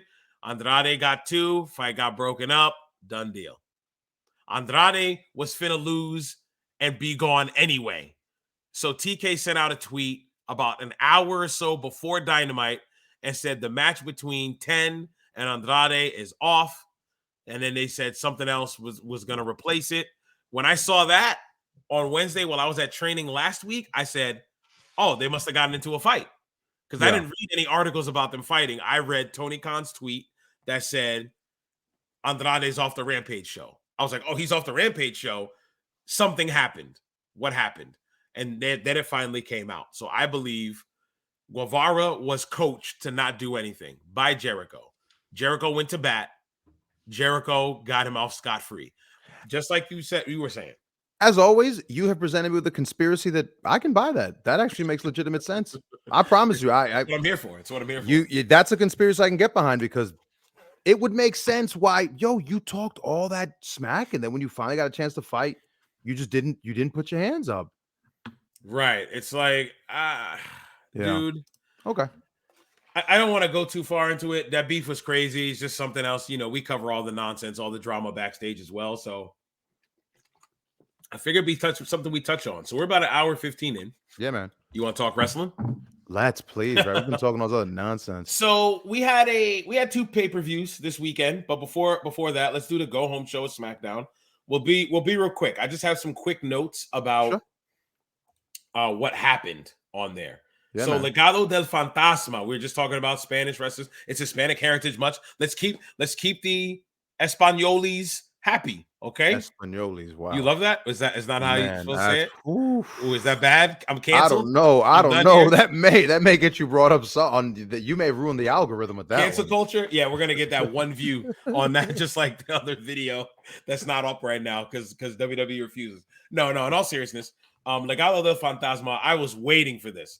They debuted on SmackDown on last Friday, about a week ago, 10/7, with Zelina Vega. They didn't have the other girl. I can't remember her name for the life of me. She's probably still down there. No, something Lopez. Electra Lopez. Thank you. I liked how it looked. Zelina got physical with B-Fab from Hit Row. All the Legado guys got their stuff in. They dropped Hit Row like a bad habit. They look strong as a unit. Zelina had something like this before with Andrade, and this was during pandemic, so I'm having trouble to remember. I was like, I didn't know that. It was Andrade, and I feel like it was the guys that are in Los Lotarios right now. So that tag team. Give me a second. I'm going to look it up, but she had that, and they was beefing with Street Profits and Bianca when they had no problem with putting Bianca next to Montez Ford. Yes, managerial role. Give me a second. Zelina and Andrade were drafted to Raw. Vega and Almas now were named Andrade, drafted to the Raw brand. Angel Garza, new tag team partner, Angel Garza. So maybe it was just them three. I could have sworn they had Humberto Carrillo as well, but I could be. What was his name in the Fed again? Andrade Cien Almas. I was like, wait, you called him Alma. I'm sitting there going, wait, why'd you call him Andrade Cien Almas. That's how they wrote it in the Wikipedia page right there. I forgot about 10 Almas. But she had a stable like this before. Copy. But I feel like with Santos Escobar, what's his name now here? Joaquin Wilde, and the other one. I can never remember the other one's name. Shay said it to me the other day, and I was like, oh man, that is his name, and I can't remember it. But they're all fantastic. They're all great workers. Look at me. I can't remember the names. I can't remember their names. I'm not saying they're memorable workers. Santos is memorable. I know Joaquin Wilde as DJZ. That was I remember DJZ. I remember his Ion when he worked AIW. Yeah. I've known him for a while, and when he was with Bromans, in Impact, he was DJZ. So that's why I remember him. I just can't remember the other dude's name for the life of me. They all came out donned in masks. I don't know if you saw that. They all came out. They donned in masks. They came out with their entrance. They came out with their NXT entrance. Yep, suits and all that. It looked great. I loved that they came out with the NXT stuff. To your question before, Raquel Lopez, reports were they don't think she's ready. So instead of rushing Electra Lopez, instead of rushing her up, reports were they're going to keep her down there for a little bit more and polish her up before they send her. Because what this seems like they're going to do is give a big role to the woman. Yeah, well, so Zelina's a perfect girl. Zelina is, and again, I like the fact that, but I do like the fact that they figured let's refresh the gimmick. Like we got a chance to redo the gimmick. Like let's change something about it. Because let's be honest, pandemic wrestling in the Thunderdome and in front of nobody, because they were doing that in front of nobody when it was just fans. They were killing it though, and they were killing it. Fans dressed as chairs, and it sucks because they didn't get to do it in front of anybody. Yeah. So let's do it again. Let's reboot it with these fresh faces that we have. Let's put Zelina back there because the people know her as Queen Zelina, and they've seen her as Zelina Vega when she was teaming with Carmella. She could talk her tail off. I won't hate. She could talk her tail off. Yes, she can. So I want to see where this goes. It's a good start. I'm sure tomorrow because it's Thursday now. I'm sure tomorrow they're gonna have them featured again, probably a match or something. Yeah. But let's move on from that. Just wanted to touch on that real quick. Yeah, Something so else. just real quick, how do you feel about them getting over so strong on, not over strong, but getting over on Hit Row after Hit I don't Row's mind it. just debuted in a few weeks ago, and Hit Row's really just been bouncing back and forth with MMM. Hit Row, right. So I feel like H is building his teams. He's building tag teams because I feel like now tag team wrestling is going to get more attention than ever before, because now it's a guy who, like Vince, who is just like, I want individual stars. I don't need teams. If there's a team that's over and I've got to run with it, sure. But now you've got a guy who just embraces all of professional wrestling and realizes how important tag team wrestling is. So he knows he has to build a solid roster on both shows. You know what I'm saying? So with that, that's why you need to have multiple teams. And what better way than to get over on some fresh baby faces as opposed to the New Day, right? Who would it be? It'd be the New Day. The Brawling Brutes have their own deal with Imperium. You can't let them touch, right? With the Brawling Brutes. The you got to go with Hit Row here. God, they're not the Impact players. Who you thinking of? Montez Ford. Street Profits. Street Profits, thank you. You could have done that. But I feel like the Street Profit. Oh, and Montez is hurt. Montez had a walk-in boot on Monday. Oh. Yeah, he was in a walk-in boot. So, and Angelo Dawkins worked solo. Okay. I think that was 2 Mondays ago, if I'm not mistaken. Gotcha. Okay. But yeah, so you can't do anything with Montez right now. So that's why it's kind of like, if there is anybody, why not Hit Row? I'm sure they were in the meeting having the discussion like we are right now. Who can they debut up against? And it gives something for Hit Row. So I don't hate it. Yeah. I'm not asking a negative way. I was just wondering what your feelings were on it. I don't mind it at all. I don't feel like it buried Hit Row. Oh, okay, Tommy. All right, Tommy. I get it. You liked it. Jesus, stop telling me you liked it, Tommy. Fine. You said it 4 times already. You made your point. I liked it a lot. It was great. It reminded me of ECW. The way Sabu came in ECW one time, we did 3 guys and a girl. We actually started that before us. Did you hear today? No. Woman in the Cage today. You didn't hear today's rant? I was not listening to it after like 10 o'clock. I was all set. Man. I was all set. Sorry. You annoy me. You will watch garbage on the ring, but then I'm like, listen to this. Nah, nope. I'm good. No, I'm cool. No, I'm cool. I'm Dang sorry. Dang it. Mark that right there. Mark the time right now. Time. Oh, my Lord. 2 of them? I just did it again. 2 Dang quacks it. this year. Yes. This dang season. on. Sorry. This week. Oh, my Lord. All right. 1. I did it low that time. 22. That's still, I'm still going to get the quack in there. Yeah. All right, go to 122.30. Okay. So sorry, I won't do it again. We were just talking about the Maximum Male models. I feel like the Maximum Male models are about to flounder out. I think the gimmick's almost done, unless they do something with Maxine. But Max Dupree is no more. My boy,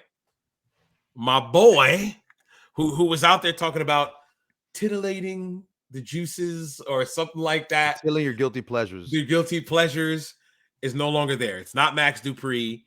He went back to LA Knight. Yeah. Back to his old gimmick. But the way he did it, it was in a 30-second pre-tape. He was just standing there and just like, he's like, I'm sick of this. That's not me. Like sometimes, hey, listen. But it was so funny how he instantly turned it on. Turned on LA Knight. Just LA Knight immediately. Just turned on LA Knight. I don't know. I think it was just like, how else do we explain this? Here it is, because they've been on TV. As soon as the models debuted, they've been on TV every week. And I think it's been about maybe like six weeks. I don't remember. They caught L's and they were catching L's like they were playing Tetris. I don't remember. I don't remember them winning. I don't remember them winning at all. I don't remember them winning either. But they were over to me. The 1-finger tag, boop, the bump, the shoulder tackle, the gimmick. We like the gimmick. I thought the gimmick had legs. It was.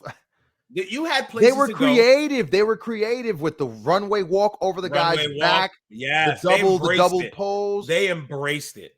So that's why I can appreciate it.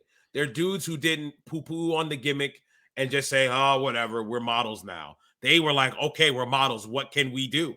and they got creative with it. So that's why I like it. But I feel like I don't know what are they going to be able to do now. Without LA Knight, you think they lost something? I don't know what Maxine Dupree can bring that's going to help them go back. They're going to be a tag team, I feel like, for a while. Yeah.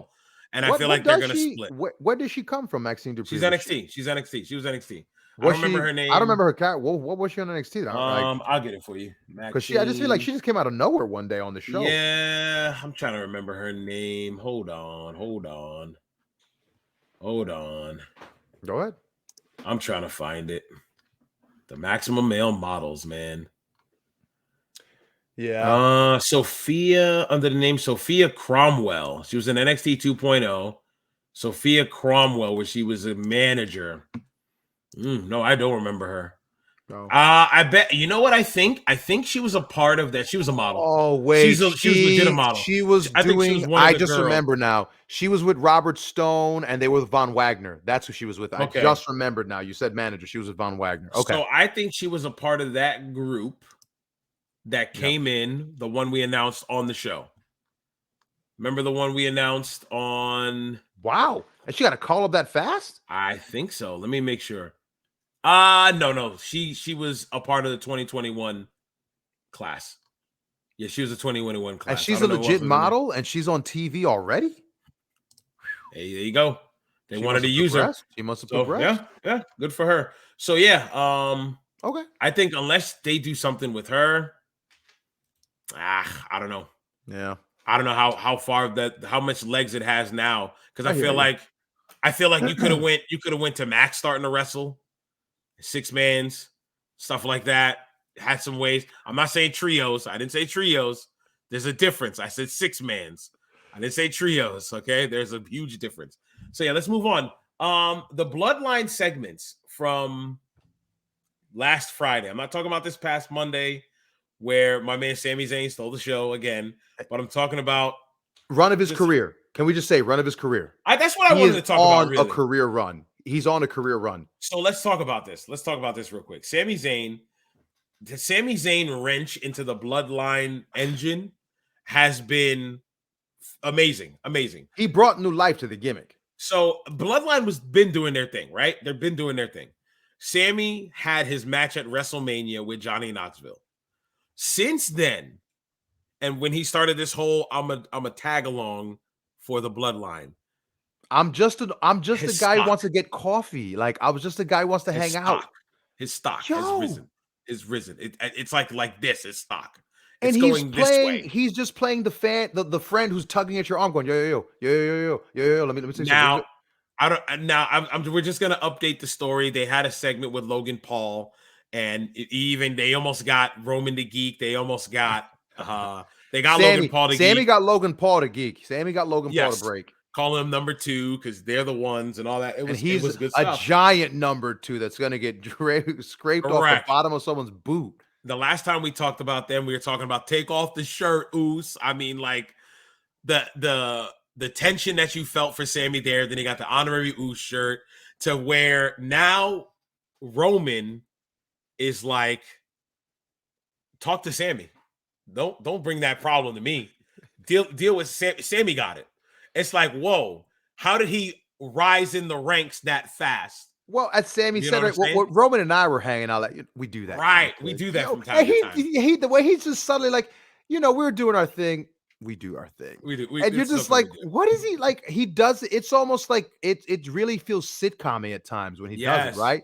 But in a natural way that doesn't feel like a yuck or like, all right, I know you're playing along. Like, it just feels like he's like, yeah, we hang out a lot. Something we do. But let's not talk about that, guys. Anyway. Like so good, and his tension with Jay and Jimmy. Oh, Jay, the dynamic with Jay and Jimmy. How they're twin brothers. One gets along with him so well. They got their own little handshake. They love each other. Smiles whenever he talks. Sees him. Right. He always laughs. He always protects him. He always stands up for him. Then he goes to Jay, and Jay's just straight-laced, disdain. Pissed every time he sees him. That face we put on the screen last time.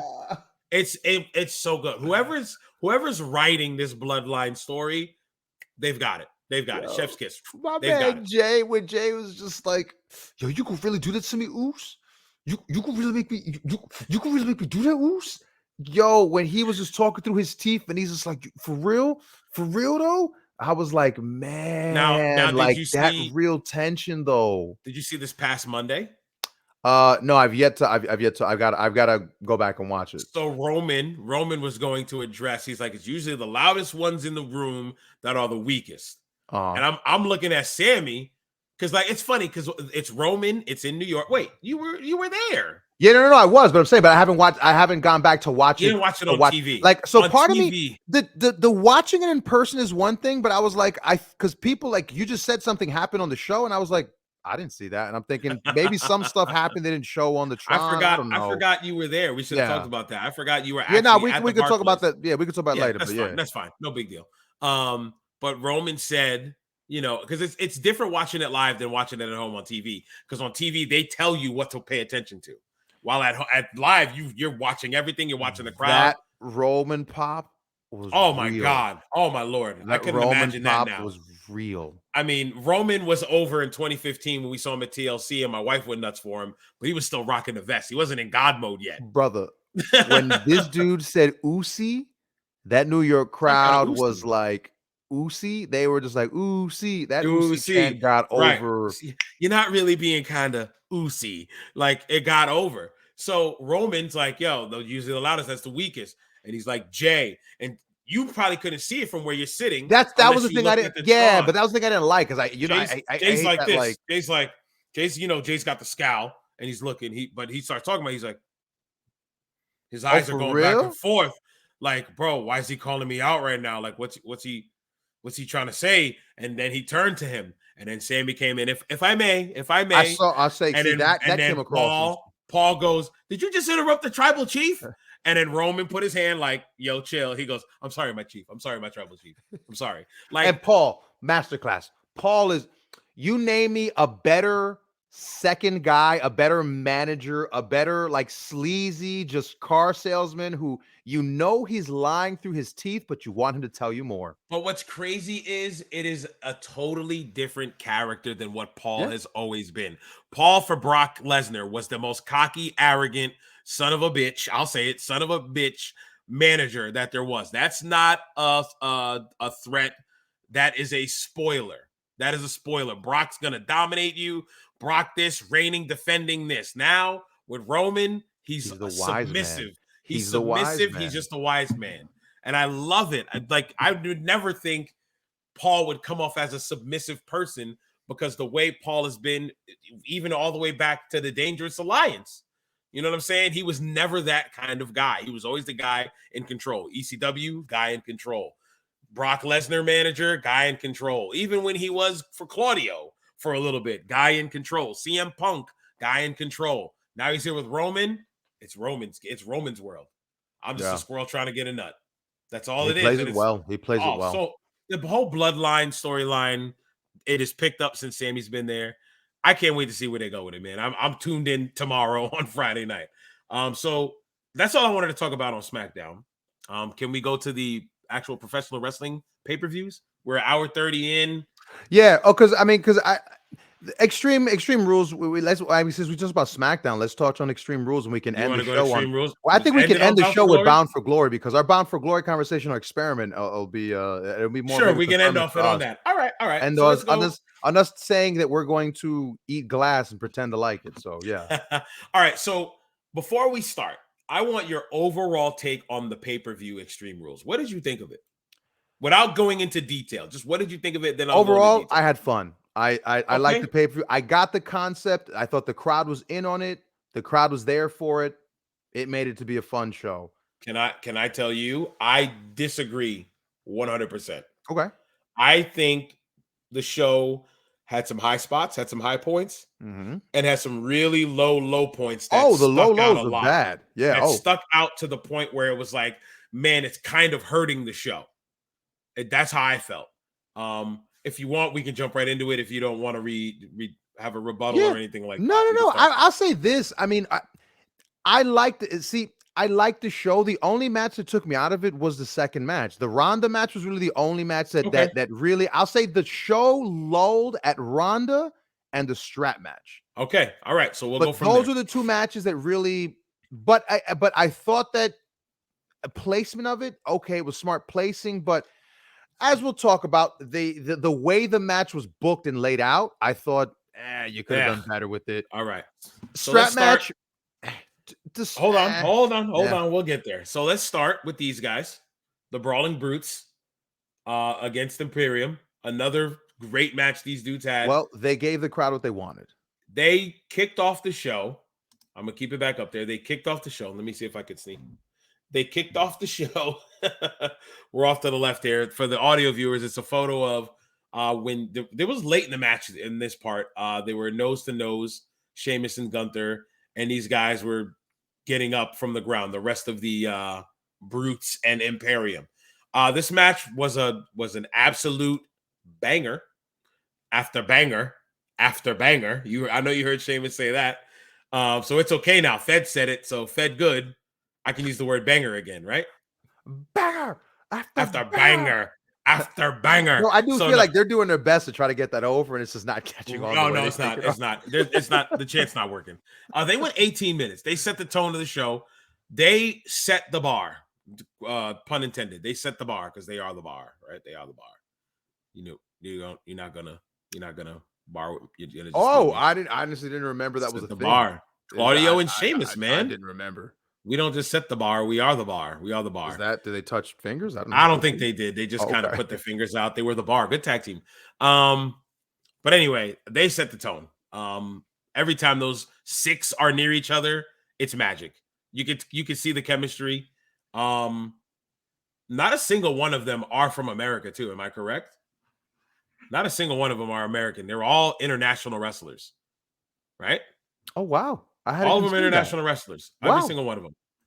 Gunther's Austrian, Kaiser's German, Vinci's Italian, Butch is English, Holland is English, Sheamus is Irish.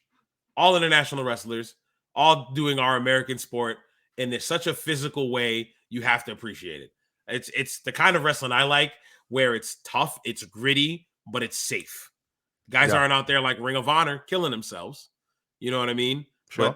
But they're laying it in there, but being safe about it. I love that. What you think about that one? Opening match, had fun. It gave me what I wanted. You knew it was going to be a garbage match in terms of weapons and spots and stuff like that. The story, the stipulation, and so they achieved what was necessary for that match. That match got the crowd hot, got the crowd excited. Everybody was into it. I was there for it. So out of all the matches on Extreme Rules, because every match on Extreme Rules had a stipulation of it. That's the whole point of Extreme Rules. The matches get not outlandish, but extraordinary, for lack of better adjectives, extraordinary stipulation to their match. So this one, I love the name, a good old-fashioned Donnybrook match, which is clearly just a tornado tag where anything goes. It was pretty much grabbing 5 of your buddies, turning on SmackDown versus Raw 2010, popping into controllers and just saying, yo, let's rock. You know what I'm saying? And just playing a tornado tag where y'all all running around beating the crap out of each other. That's what it was. Obviously, it wasn't a video game match because it made sense. Match was great. Good finish. I love the match. The Brutes defeated Imperium in the 6-man by pinfall. Do you want to move on to the match that we were live texting. Everyone hated. We were live not texting. A single person liked this match. Liv and Ronda in a Extreme Rules match. So I'm just gonna wrong one. I'm gonna keep that up. Liv and Ronda. This is what we have on the screen is a shot of Liv about to sit on Ronda for her senton through a table, because that's what she did. She sat on her. Ronda Rousey and Liv Morgan had an Extreme Rules match for the Women's Championship. They went 12 minutes. They should have went 8, Vern. They should have went 8. You're being generous. They should have went 5. I don't remember in our group chat when I said it, but something happened about 3 minutes in, and I was like, take it home. So it's just something about the bat where she went to hit her with the bat, and Ronda Ronda. My favorite is when Ronda put both her feet up and she swung and hit her in the soles of her feet, and like Ronda was like looked like a little kid, like trying to kick away the wiffle bat. I was like, what? Yeah, What's it it was was giving me vibes of literally two little kids with the wiffle ball bat who were hitting each other. Because at one point when Ronda smacked her in the butt with she was spanking her with the stick. it was like a the paddle like dominatrix used. Yeah, but That's what it was that still was like that how she was using it. baseball bat. That's why I was just No, like, that's what I'm saying. But she was treating it what like it was was that. but Like what she was was the trying to bat be made of? That they were just each touch like like I don't know. I don't know about you, but Sting carried a bat for years. And when Sting hits you with the bat, Sting hits you with the bat.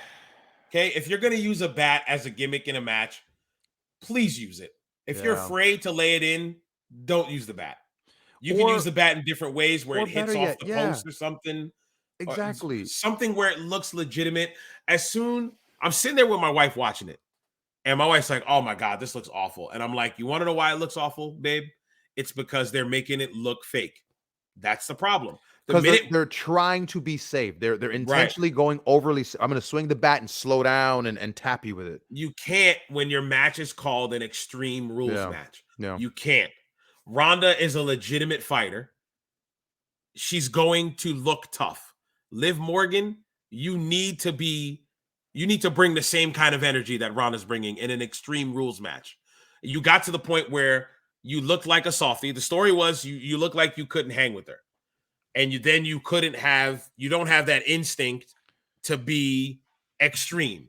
And then you did that senton spot to Lacey Evans to show that you can be. So then the match comes and you continue to prove that you can't do extreme rules matches because you can't lay stuff in. You make it look hokey. And it suffered. I went upstairs as when the match was going on and I saw the chair spot, I was done. I was done after the chair spot, Vern. She tried to wedge it in. She didn't put enough force to wedge it in. Somebody bumped into the ropes. The chair fell completely out of the ring. It messed up the spot. Ronda's not lunging forward to take the move like they wanted to. So she tries to do like a lung blower with her foot on her back to then catapult her into the chair. So they mess that spot up and then they go back to it and do it again. And then she just takes it in the post.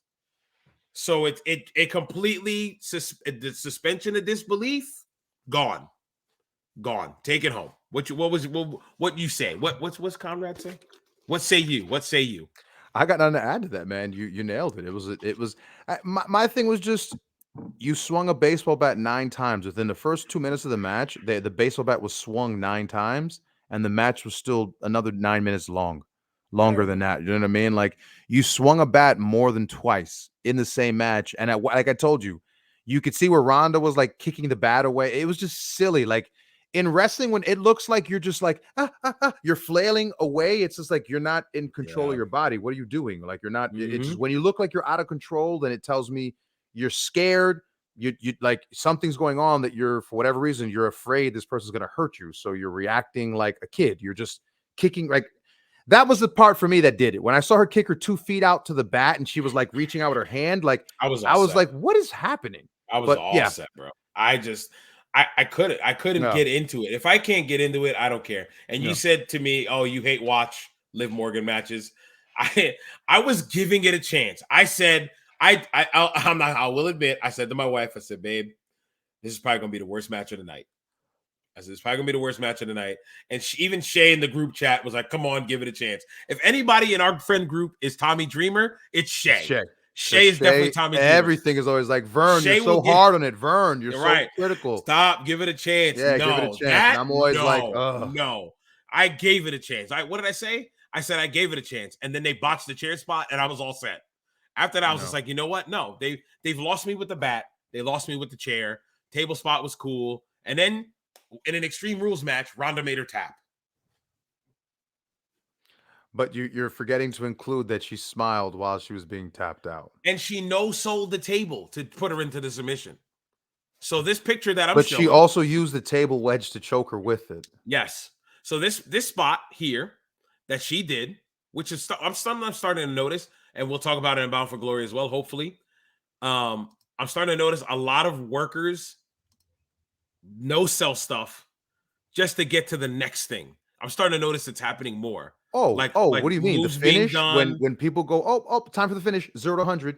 Go home. Yep. It's starting to irk me. Oh. It's starting to irk me so much. Oh, Now as a now it's starting to trainer, irk you. now Now as it's a starting to irk trainer, you. when I After how many watch times it, I've done yelled at you and told you this sucks, and you were like, Vern, stop. Look, it goes into it. I'm like, no, you can't just go from 0 to 1,000 to end the match. It makes zero sense to me. so there's a shot we got up here. There's a shot of Ronda holding the WWE SmackDown Women's title above a passed out Liv Morgan, who smiled before she passed out. So yeah, moving on. Let's Moving go on. to We don't got to spend Drew. long on this. No, Drew and Karrion Kross. I did not like this match. This was not. Look, you want to watch a strap match? Look up a strap match in Puerto Rico. Look up a strap match in Puerto Rico. Look up Carlos Colon, any of them psychos. Look up Savio Vega when they're daggone breaking boards. Didn't with Savio and Austin have one too? Right? If you want to look at WWF Yeah, one, WWF one. when They I had think of one. strap matches, my mind always goes to Puerto Rico. So those guys knew how to have a strap match. The strap match was like 30 feet long. It was ridiculous how the strap long was it was. huge. Strap was huge. And they did, don't get me wrong, they beat the piss out of each other. But I feel like they could have done so much But more. they did the stupid let's wrestle for 20 minutes before the match starts, which I hate because Right, put the it's like, strap on and fight. just Right. put it on, just get the damn thing going. You're not building tension. You know, let me ask you a question. Did it matter to you that it was pinfall or submission? Versus touching all four corners? Yeah. Did it matter? No, because it being a strap match was the strap was too long. There was no tension in having it being a strap match. So here's another question of mine. Why was it a strap match? It's supposed to be to keep you from running away from each other. But Karrion Kross wasn't running away. Karrion Kross was always sneak attacking him.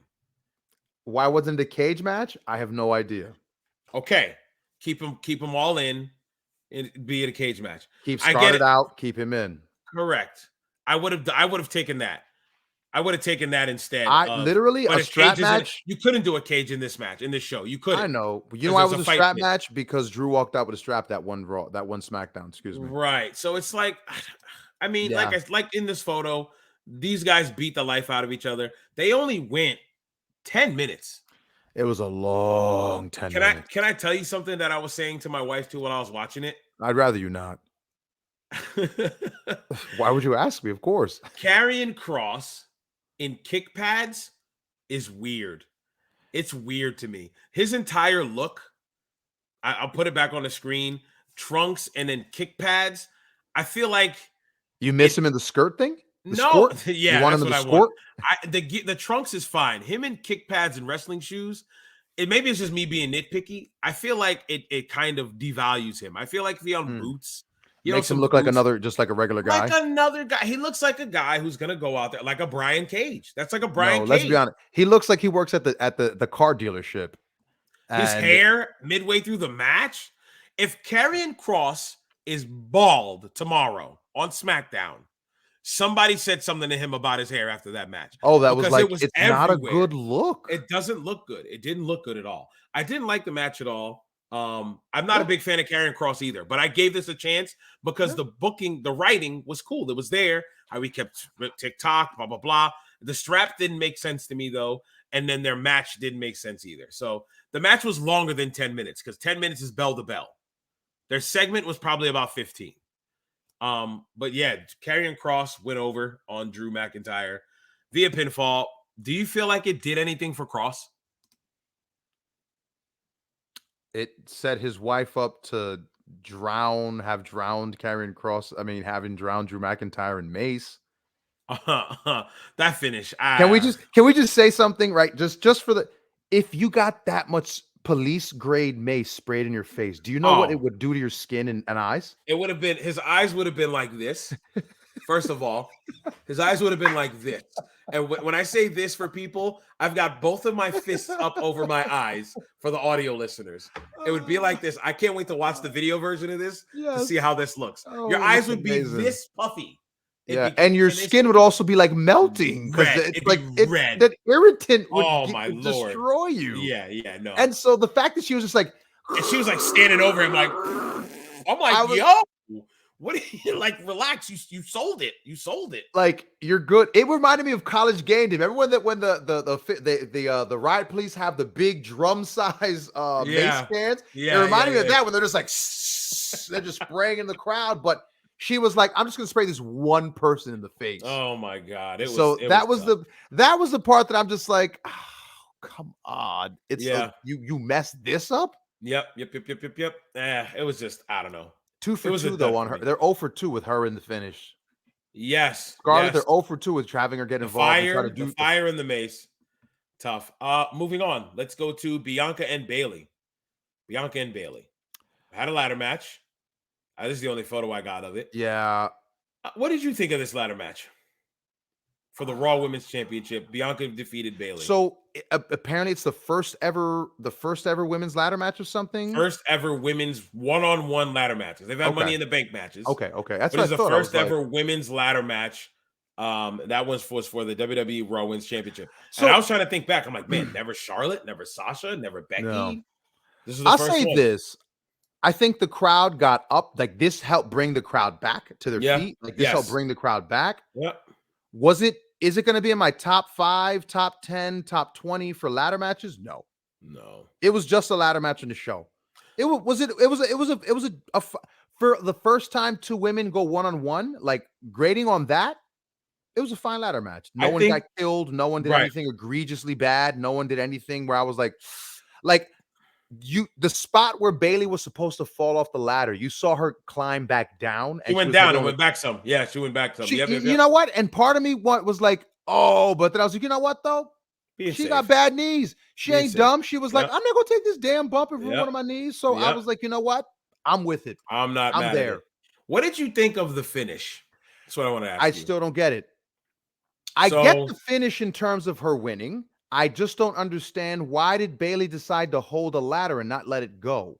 According to Shay Dreamer, when I was is he going to also explain why she opened up the second ladder, that she walked over for a second and was like, oh, I'm going to kill her if I impale her on that, so let me just flip her over on the empty space? Like, there's a moment where you see her walk over, like she had something in mind, and then she was just like, and just does the move over here. It was very strange. Yeah. Very strange towards the finish. I don't know if she was trying to compensate for something. I don't know. But what was she going to do with an open ladder and then a piece of a ladder? I want to explain the finish. Okay, tell me what Bailey had half of a ladder wedged into the corner. Bianca lifted up a second ladder that was on the ground with the ladder already ascended. I'm trying to visualize this when my eyes are closed. With the ladder already upright for the belt. She then leaves that be. She sees Bailey grabbing the ladder. She then gets her in her KOD. Bianca holds on to the ladder. No, Bailey holds on. I'm sorry. Bailey holds on to the ladder. Bailey death grips the ladder for whatever reason, is held upside down in the move. Bianca pulls her out to be safe. Gets her where she needs to be safe. But walks her over first by the ladder, and she realizes like, oh, there's no room here, which I don't understand what she was gonna do. And then drops her for the KOD. And then you see Bailey sell the hands, which why would she sell the hands? Because why were you holding the ladder? Very weird. Then Bianca climbs right up 1, 2, 3, grabs 1, 2, 3, gets the belt. Which the one thing I will say I did really like, which I pointed out to you, was that Bianca she never won. Well, I can't think of one time that she egregiously did the slow wrestler. I'm gonna climb dragging the their feet. Grabbing their feet for the ladder. No, every time she went to climb the ladder, I legit was like, wow, she's actually trying to win this thing. Like, she's trying to win this thing. Right. That's the thing that Shawn Michaels popularized. So everybody tries to mimic Shawn. Shawn was the one that would leave his feet dangling and he'd be pulling himself up little by little. Yeah. That's something Shawn did. I appreciated that she did not do any of the typical slow wrestler. I'm gonna step. Step. And you're like, dude, no one climbs a ladder where they put both feet on the same step every rung. That's not how you climb a ladder. So we did that. We just to talk about myself, because I got to put myself over. Me and Shay were in a TLC match once. It was I love this. It was what it was. I'm just gonna do that. The tables. So a table, a regulation table size. Like, let me go back to this Liv and Ronda one. Cut that table in half. That was the size of our tables. The long way. I don't know. This is where they were going to find these tables, whatever, blah, blah, blah. Our spot was, we were afraid of heights. We didn't want to climb the ladder. We cleared out everybody. Shay brought in the ladder, taps me on the shoulder. Go ahead, go get the belts. I'm not going up there. You see how high that is? You go up there. I'm not going up there. All right, hold on. I go back down. Shay goes back down, grabs another ladder, a little shorter. Instead of a 7-8 foot, it was a 6 foot. I go put my foot on the rung. Nah, too high. I don't want to do it. 1 foot on the rung. I said, hold on. I went under the ring. I found a step ladder, 2-foot step ladder. Put it down. I said, hold my hand, Shay. Hold my hand. Put 1 foot on there. On a shoot. Took the next step. Step ladder went up from under me. Boop. Hit me in the leg. I almost fell down. Big pop. Everybody laughed. It was hilarious. Funny stuff. Sure. For the remainder of the match, I only tried to ascend the ladder a few times because I feel like, and the only time I just got high enough was to get put through those tables. I was the one who took the table spot. But I just say that to say, go ahead. I was saying all that to say that I appreciate what you're saying about Bianca trying to make it look like, yo, you got to win. You don't have to always be, Mr. Slow climb. Guy. No, but I appreciate you saying, like, I did this comedy spot and it, like I was like, oh, okay. Because at first I'm like, you really did this big of a comedy spot in the match? First opening spot of the match. It was our spot. Oh, it wasn't spot. Like, it wasn't deep into the match or anything like that. Okay. It started off with a schmoz because it was 3 teams. Started off with a schmoz, and then we cleared house, and that was our spot for us that was our shine. That we were planned. You guys before the match, you brought 3 rings and you put 3 different sizes, like 3 ladders, 3 See, this is one of the moments in the world of wrestling where I'm like, I'll just turn the brain off for that one because the logic that you're gonna be like, you had time to or all this and to think about, it's just fine. Sure, but so on a 1 to 5, solid 3, 3.5, 3.5. I'll say 3.5. They did. I'll give them that. But they worked very hard. That finish was wonky. I didn't like Io and this girl and Dakota coming out to get worked over by her when she hit them both with her finish. Cool as hell. It was cool, but it was. You beat up this brand new heel stable by yourself. You did it all by yourself. I didn't love that. I was expecting. And maybe it doesn't matter. Alexa, it didn't. And maybe it doesn't matter, right? Maybe in modern booking. Like Jay and Jimmy, they both take losses all the time. They're still tag champs. They're still super over. So maybe it doesn't matter that you're tag teams lose. Bianca is Bianca's build like a world beater. Yeah, she's Supergirl.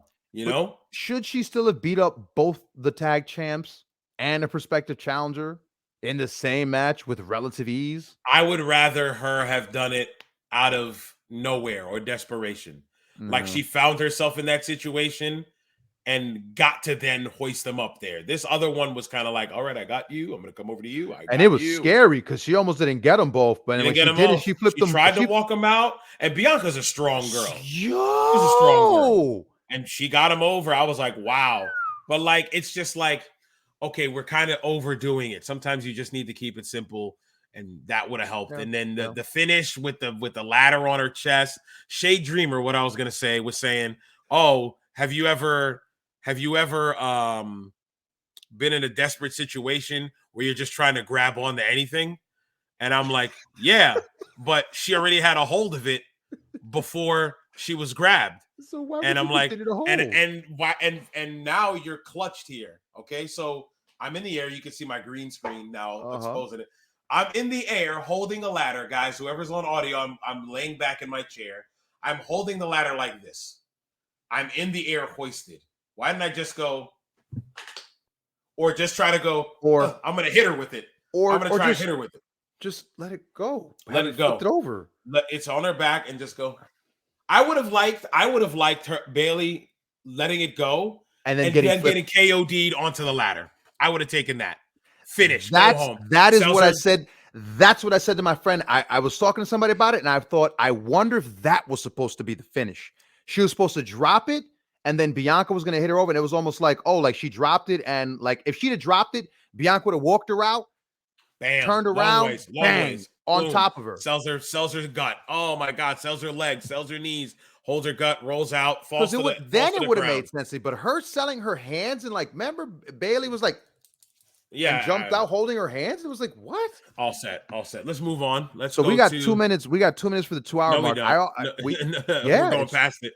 That's what I'm saying. But I was like, it. I can't believe we went past the 2 hour mark. So I was laughing because I was like, we said we're gonna be 2 hours. Yeah. And look at us here. We got to the 2 hour mark. Well, I think we'll be done because Bound for Glory we'll go through quick. There's not too many I want to talk about on Bound for Glory. Come on, so man. We'll be quick. Way to spoil it. What do you mean? Oh, no spoilers. No spoilers. Yeah, Bound for Glory. Because both of us is like, we'll watch it, but you know. But yeah, we got to talk about that. We'll talk about it. I'm sorry. Finn Balor and Edge had an amazing I Quit match. That match, they went half an hour. 29 minutes. Psychology. They worked that match. And what I like about Edge, when Edge talks, you got to pay attention to what Edge says. He said, nothing can make him say I quit. Short of being you jeopardizing my family, pretty much, is what he said in his promo. Mm-hmm. So he gave him the playbook in the promo, which was the smart fan will go, oh, something's gonna happen, right? Or something's gonna happen with Beth. I said this. I mean, I was like, oh, it's gonna be something with Beth. Something's gonna happen with Beth, and we called it. Beth came to Edge's aid, and she got put in a predicament where Rhea came in, gave it a forearm. No. She hit her with the brass knucks. That's right. Bang, that's right. It was the knucks. And she sold it. Beth died. Yeah, she died. Beth JFK, bullet from the grassy knoll. She got banged. She just clapped and she was out. And I love it because they had Edge, and he's like, "Say it, Edge," and he says, "Go to hell."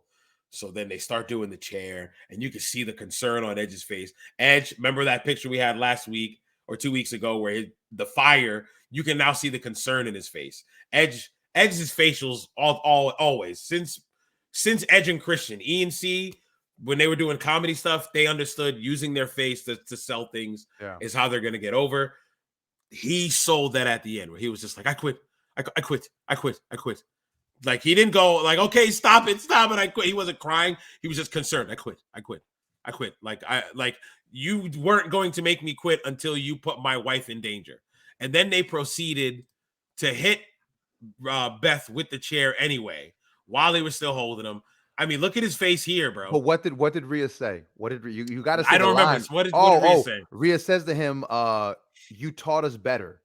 If I remember, she says to him, you taught us better than that. And so Rhea turns around, takes the chair from Paul Bunyan, like touches her heels, and just bang. And then Beth does like a flop cell where like her arms flail back. Oh, and she starts doing the finger, like the hand tweaks of like you get knocked out and immediately your hand sees. Yeah. Yo, it's funny because in NFL, that happened to an NFL player recently. Chef's kiss. Oh Chef's kiss. Gosh. An NFL player recently got knocked Yes. out. The homie who took the hit and his hands just seized up. He seized up. Yeah. And like his fingers, and you're just like, holy cow. Like his brain is trying to reset because he got hit so hard. He hard reset. Yo. Beth was selling, and like I feel like she got hit with some of that chair because that was close. Oh, man. absolutely. Rhea left no daylight with that chair shot. That chair shot was scary. It was a fantastic finish to a great match, and because they beat the life out of each other. My favorite part was when they committed the crime. They let Edge go, and all of them powdered immediately. I'm out of here. Nobody stood there with the chair in the corner going, "Yeah, we did that." Yeah. They dropped them and they were gone immediately. They hit and they were gloating, selling at their entranceway, getting rained and boozed. Yep. And then the referees came in, and I was like, oh, okay, they got it. Get a medic, all that. So again, I'll mention it again. When we first saw Edge doing this gimmick where he changed and he wanted AJ and he was being dark, and then they added Priest, then they added Rhea. We were kind of like, where is this going? What are they gonna do here? This has been another long story that the WWE has, along with like the Bloodline story. But even though the Bloodline story is a lot longer, that they're starting to get right. Judgment Day is getting traction now. It's really picking up steam, weirdly enough. Dom, the person the internet collectively hated and was like, Dom's only there because his daddy, he's the craps, he's the worst, blah, blah. He's greener than baby poop. Dom had Rhea. Who knew you would put Dom and Rhea together and the result would be nuclear heat? Gold. Nuclear heat. Every time Dom touches a microphone. Boss. Boo. How was it on that Monday when you saw What? him? Legitimately, Dom went like this. It was Boo. deafening to like I was like, holy cow, is it intense in this room? Right. Every time when he brought it up close again, it got even more intense. Yep. And then when the rest of the judgment was like, oh, come on, give him a chance. Give him a chance. They Let him were speak. booing. I'm Boy. telling you, bro, I was feeling it in my chest. The boos were just Heat. like, you could That's feel heat. the reverberations of the sound in the room. It was doing crazy. the Eddie. Wasn't he doing the Eddie too? Yeah. At the end of this match, he was doing the Eddie and all that, bro. Judgment Day, fantastic work these guys are doing right now. And Edge in this match, man, like you could argue that Edge was doing the Christian early on in this gimmick where they were right. Oh, the sucky people here in this terrible town and this bad sports team and all the marks. Remember, he was doing all those promos where he was sniping at the internet community and the neckbeards and etc. Yes. He was doing the Christian. Him and Christian were, I swear, doing the same gimmick on different channels. Yep. Of like, right? Because remember, Christian promos were all like super bitey and insider, and ooh, you gotta catch what he's gonna say in the next one. And Edge was doing the same thing. Yep. I honestly think Edge was his own like worst enemy in that instance, in that he was giving in to like Christian. They give into like this. I'm gonna now be super smart, but funny, but clever. And it's like, dude, I don't want that right now. Like, don't give me that. Give me a baby face. And so Edge going back to being Edge as a baby face, you can't. I know people like heel Edge, the opportunist and all that, but rated R superstar, babyface Edge is my right favorite now. Babyface Edge, old man, grizzled vet Edge. Edge, by the way, Edge is 48 years old. All day. Putting on matches like this at the age of 48. Let's go. So that match built. Watch that one start to end. That match built and it delivered. Let me ask you this. Shoot. Are they building to having a War Games match? Shay mentioned it in our text messages. So Triple H has announced that Survivor Series this year will feature a storyline based War Games match. 2 of them. 2, one men's, one women's, which at this point that's gonna happen. Now, for the women's, I'm thinking, I don't know. I mean, actually, I'm thinking Damage Control will be on one side and Bianca and her squad will be on the other. It's only 3. They'll add 2 more. Toxic Attraction maybe will make it in there, or somebody. Now on the men's side, like a reach. I hear you. I don't know. On the men's side, so I will say, at the women's wrestling, on the women's side, I can't come up with 10 names for. I don't believe. Well, storyline wise, I can't think of 10. I look at it like this: if you figure Dewdrop and the other name might work. That sounds forced. What you're telling me right now. I hear you, but I can't think of the women's roster. Why do you need 5? Why do you need 5? Because that's what the traditional War Games is. Why can't you go 4? You do Judgment Day, right? You do Judgment Day versus Edge, AJ, Ray, Beth Phoenix. What about the Good Brothers though? You just got the Good Brothers in the Balor Club yesterday. So I mean, not the Balor Club, the OC Club, whatever. The OGBC. Oh God, whatever the hell they're called. So who knows? Who knows what they're gonna do? They don't have a lot of time. They've got about a little over a month. Over a month. I think you got to tune in tomorrow. Right, it might start there. All right, so let's go to this main event, man, and then we'll move on to the main event, and then we'll talk about what happened afterwards. I'm gonna be quick about Riddle and Rollins. It was good. I expected more physicality in this fight pit match. Really? More than what they did. I felt like it was a wrestling match inside of a no ropes ring. So I liked fight. So I will say I did appreciate the RVD homage. I did appreciate Seth pulling out some RVD spots, trying to do RVD spots in there. Yep. He's not a shooter. No. So I didn't expect to see a shooter kind of match. I thought it was the best. Like you said, it was a Dragon Gate. It was a Dragon Gate no ropes match. Like it was 2 guys working that style, like kind of like a junior heavyweight style with some of the high flying that was ran. That was the parts that I guess for me, I was like, why is there high flying in the fight pit? I could understand this spot where on the screen I've got Riddle on the top of the fight pit, and he does this getting ready to do the senton, which from this view it looked like he fell off the top, and then I was like, oh, he hit him. That senton was brutal. I also want to point out, I think Daniel Cormier did a terrible job as referee.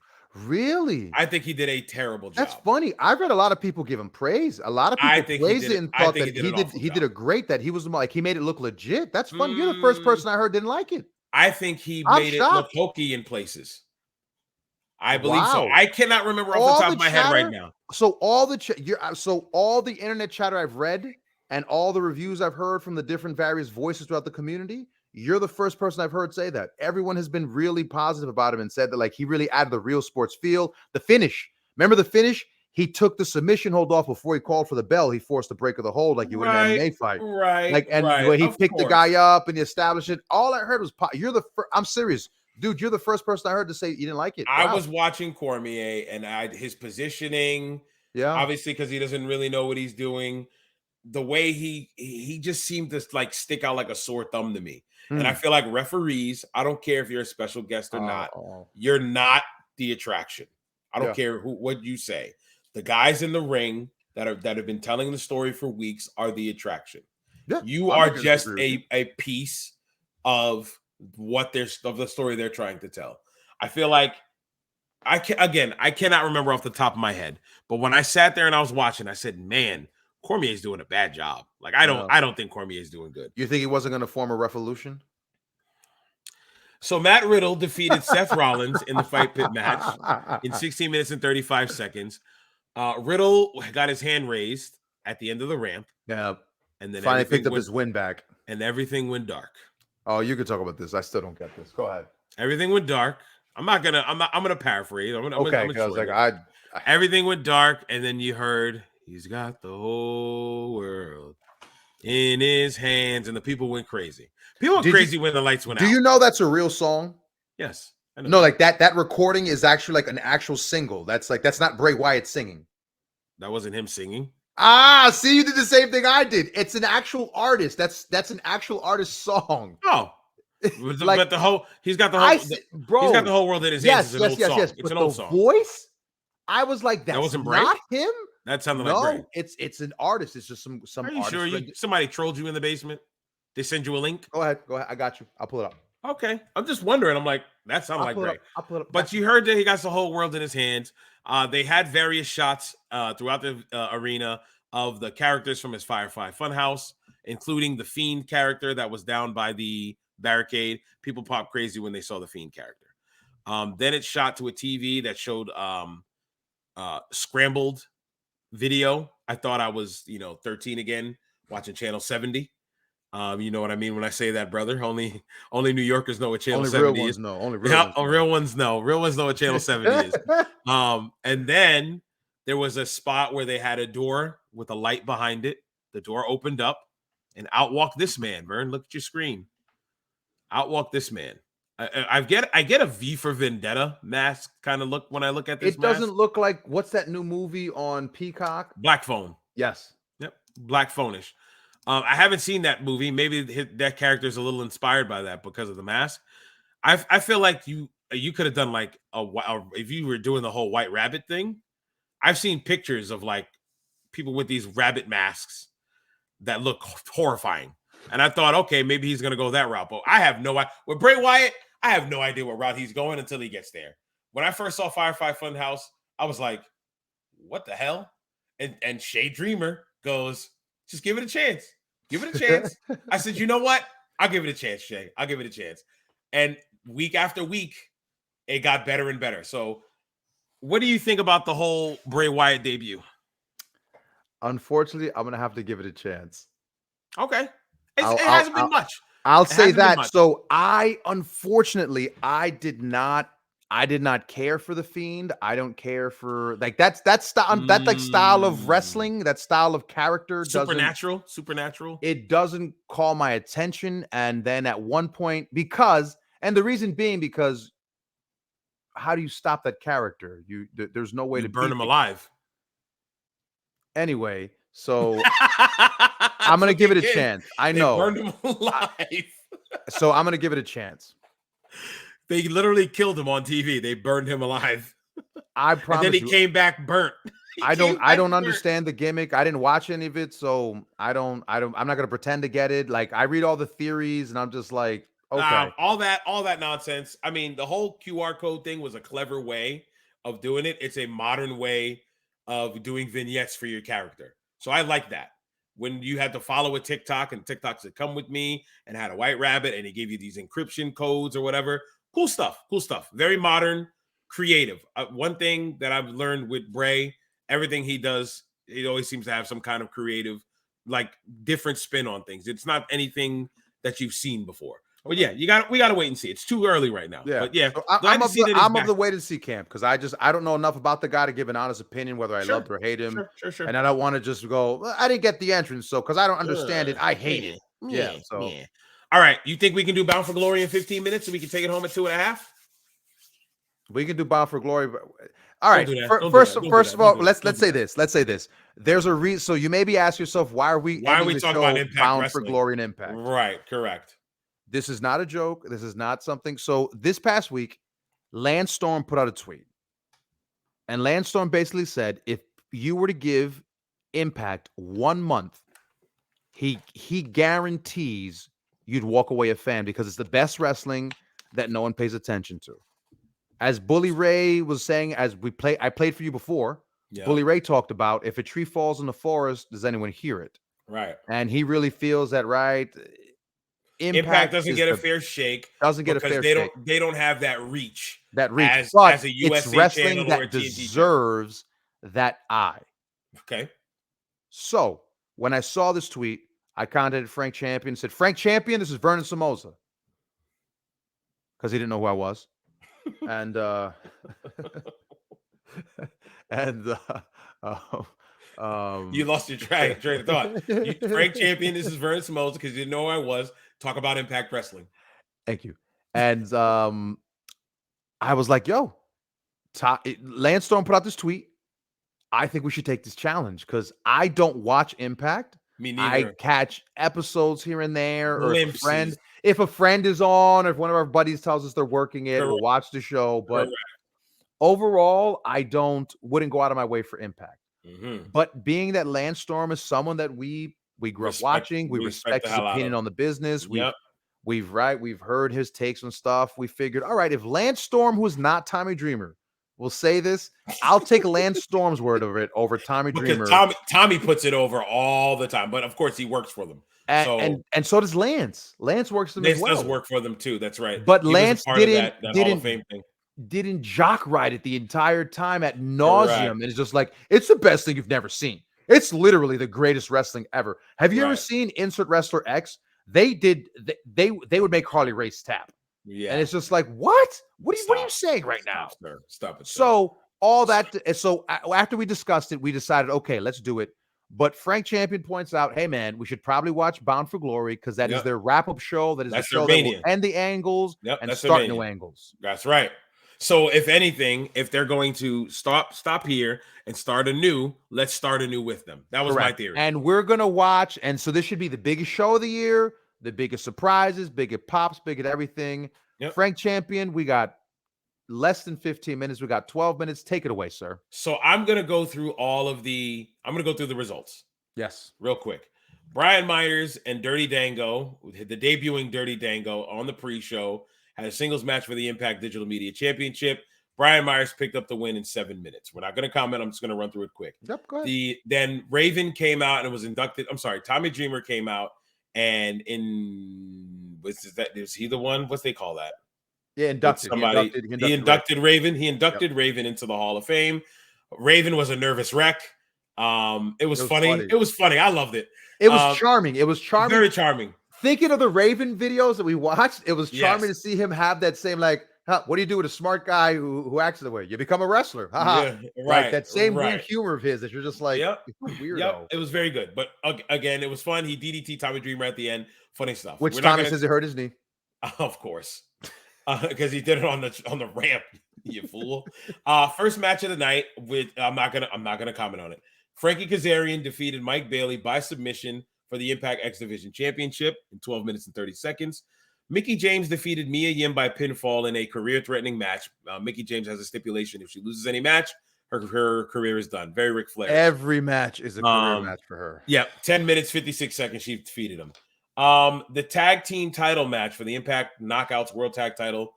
Death Dolls defeated Vexed, and that's spelled VXT, which is the Death Dolls are Jessica, formerly Jessica Havoc, and Taya Valkyrie.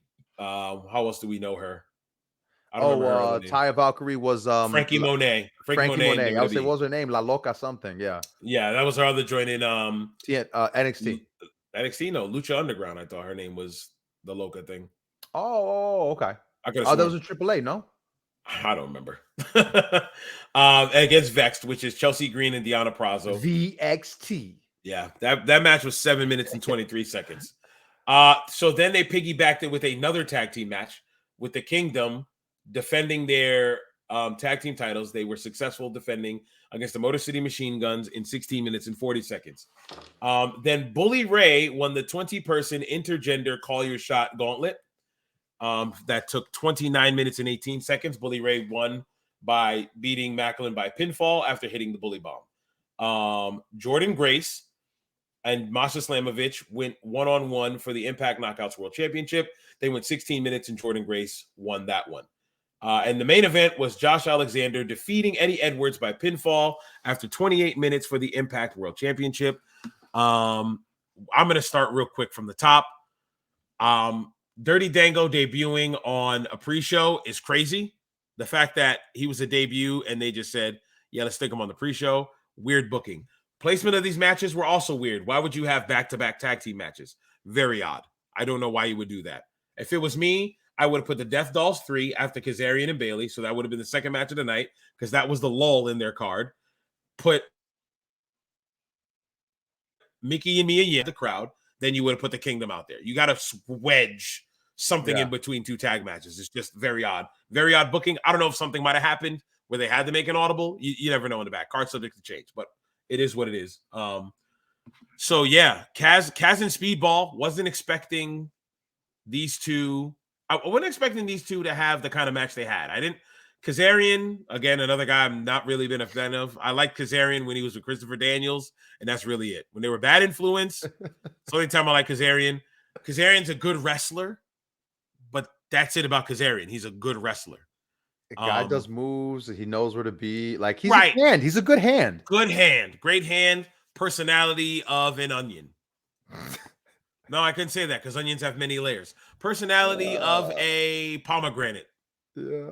Okay? Or something like that. Speedball had been on a streak as champion, defending champion. He had like 9 wins in a row. Yeah. I'll give Impact this. Impact production, very good. That's the first thing I noticed. Their production, how they told you the stories that they wanted to tell you. It wasn't like they were trying to copy something else. They didn't throw a lot of stuff at you at once. They said, hey, this guy has been champion for a lot. He's defeated this guy, defeated this guy, defeated this guy. This guy used to be an X Division champion. The guys in the commentary team, I remember them under their slave names, Aiden English and Tom Hennigan. Because I think Aiden English uses his real name. I don't even know what it is. And I think the other one is like Tom Finn something. I don't know. It probably says it on here. I have no idea. But anyway, wasn't expecting Kaz to go over. I did not expect that, considering his AEW. So that tells me he's going to be in Impact for a while if he's winning the title from Speedball. Because I figured Speedball was going to do his thing. Speedball looks like the same Speedball we saw at PWG and Bola when he won Bola. Except he's a thicker individual now. Yeah. Your quick thoughts, and then we'll move on.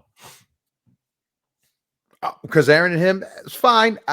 You know what? It wasn't the X Division match I thought they were gonna have. Maybe in my mind, I assume something. When I think X Division, I think that fast-paced, high octane. Flippy do. It wasn't much flippy do. A lot of falsies in this match. Yeah. Lots of falsies. It just honestly, not that it wasn't a bad. It just, like the opening match, like Brian Myers, Dirty Dango, it just felt like an indie show match. It just felt like an indie show match on the card. Like nothing special about it. Nothing made me think, oh man, you got to check this out, Frank. It was just no. You know what? Oh, I'll say this for the whole show. I can sum my feelings on the whole show. Nothing on the show was egregiously horrible. but nothing on the show also made me go, yo, you got to check this out. Like Nothing stuff on in the the show was show. egregiously horrible. Stuff on the Disagree. show made me scratch my head. Stuff on the show made me go, Okay. whatever. Like, because I'll go with that. I'm Because doing my. egregiously is a strong word. I hear you, but I'm doing my best to not like. This Very is stupid. This is so stupid. Yeah. But Okay. like, because I'm trying to be open to it. I'm trying to be Sure. open to it. And that's what we're trying to do here. This is what we're I'm trying trying to to do. be honest and not walk in with my TNA bias of Hate LOL, right? watch. Of LOL, the LOL TNA days, right? Of the LOL TNA Right. days Oh, of how man. horrible it was. So Yeah. going into it fresh eyes, I told you that the opening match set the tone for me, where Dangle put on the most basic, most like he legit should have just been like throwing just punches at half speed. Like it just felt like he was walking through everything Not he was invested. doing. Not invested. Yeah, And and I the way he said was this, dressed, he was dressed like he was just wore his sir. like he took his shirt off and just walked out. Let me ask you a question, and then we'll move on. Let me ask you a question. And not to drone on about it, but I just felt like Dangle didn't care. Dangle was like, I flew out here to work the Got my payday. Got my payday. Let me ask you a question. Yeah. When did Fandango debut? Off the top of your head, real quick. 2016. 2013? No, 16. 2018. I don't know. 2012, October 23rd. We are 10 days away from it being 10 years since he donned the Fandango gimmick. Nobody wants to see that no more. Nobody. You were mad in 2012. We was doing this, bro. I forgot about that. You said Fandango. Like, we're doing the fingers. We're doing the fingers. We're doing the fingers, y'all. Yeah. When he came out dancing with a ballroom dancer, then he went to Summer Rae, then he went to Rosa Mendez, and then he got relegated. 10 years. We need more. Yo, as much as this point, personality was not it. Because I know that everyone talks about the Breezango, the Fashion Files, Breezango, yeah, and all that, but like that ain't it on his own. No, Johnny Curtis, that ain't it. Johnny Curtis, Tyler Breeze, and him were a special duo. All right, so for Kazarian, Mike Bailey, I don't care. I didn't care if Mike Bailey would have been set on fire. The match, I don't know what like. So you know how you said the production was solid. Yeah. So I got it, right? Because Aaron's a Mike Bailey's a big deal. Big deal. They told you that. They told you that. But it's Frankie Kazarian. Right. And Kazarian beat him on his first return match back. So it's like, what's the booking? What's the booking here? But I guess we're going to find out. Hopefully we find out in 4 weeks. Again, that's my bone of when I told you nothing egregiously bad, but like, why would he debut against Mike Bailey, who you just all this money on the stupid video to beat him? Okay. All right. So let's move on. Speaking of videos, another video package they had was for Mia Yim and Mickie James. Mickie James on this road tour is what I'm going to call it. Yes, and we got to hear about it every Wednesday. Every Wednesday, I got to hear about it. So I believe Mickey's on the way out. Came on the screen. I was just like, fast forward. I will admit it. I fast forwarded because Mickie, God love you.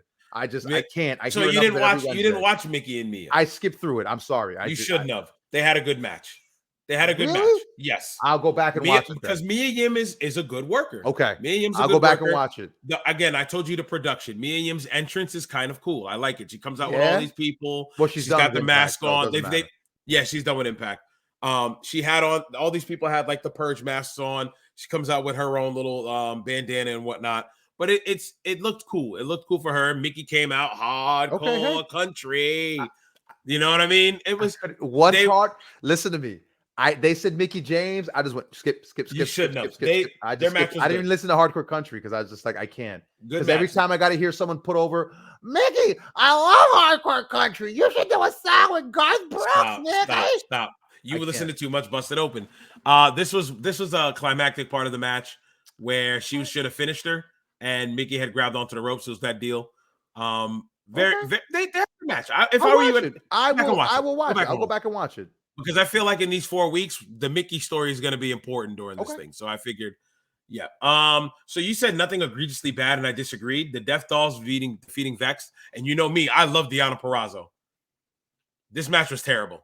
7 minutes of terrible wrestling. The Yeah, I love the face you're Okay, all making. right. So I'm gonna say this right now. You skipped through it I will too. admit I went from Frankie Kazarian and I stopped at I didn't The stop Bully Ray. until I You went got right to no. Bully Ray. I didn't stop till I got to Jordan Grace because when I saw Jesus what I Christ. skipped it because I got to the start of You're the match supposed and when to. I You're was supposed to watch all of this, Vern. You're defeating the purpose right now.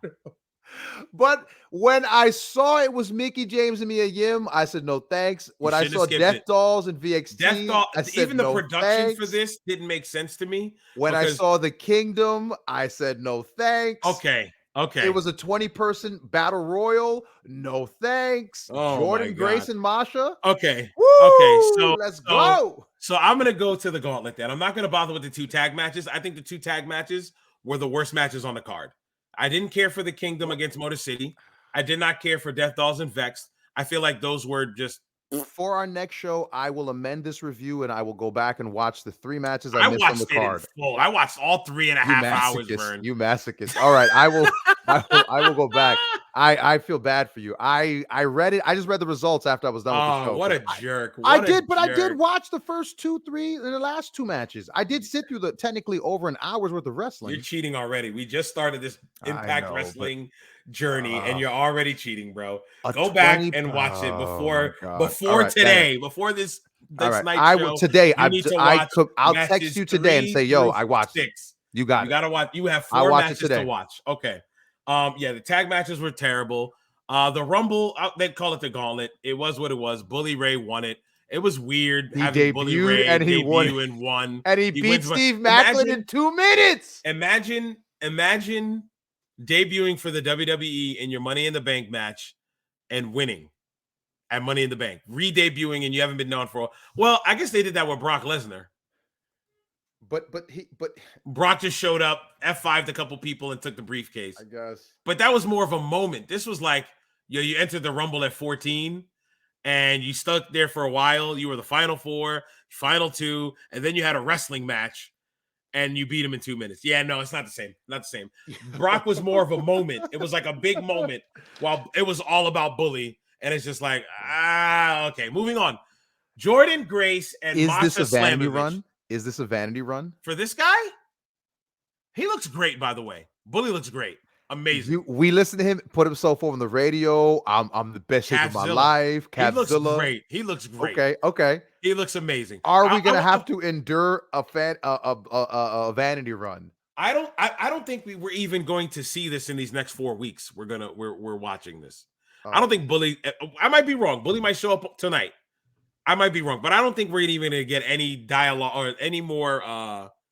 Help me out here. Any more Exposition to the story? Sure, to the story for a while. If we continue to watch after 4 weeks, Jordan Grace, Masha Slamovich.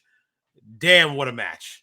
These 2 girls had an amazing match. I keep using the word amazing. Fantastic. They work like guys. They work like they started beating on each other. Jordan Grace, just look at Jordan Grace is body, number one. I'm not being weird or sexual in any way. Jordan Grace looks like a professional wrestler.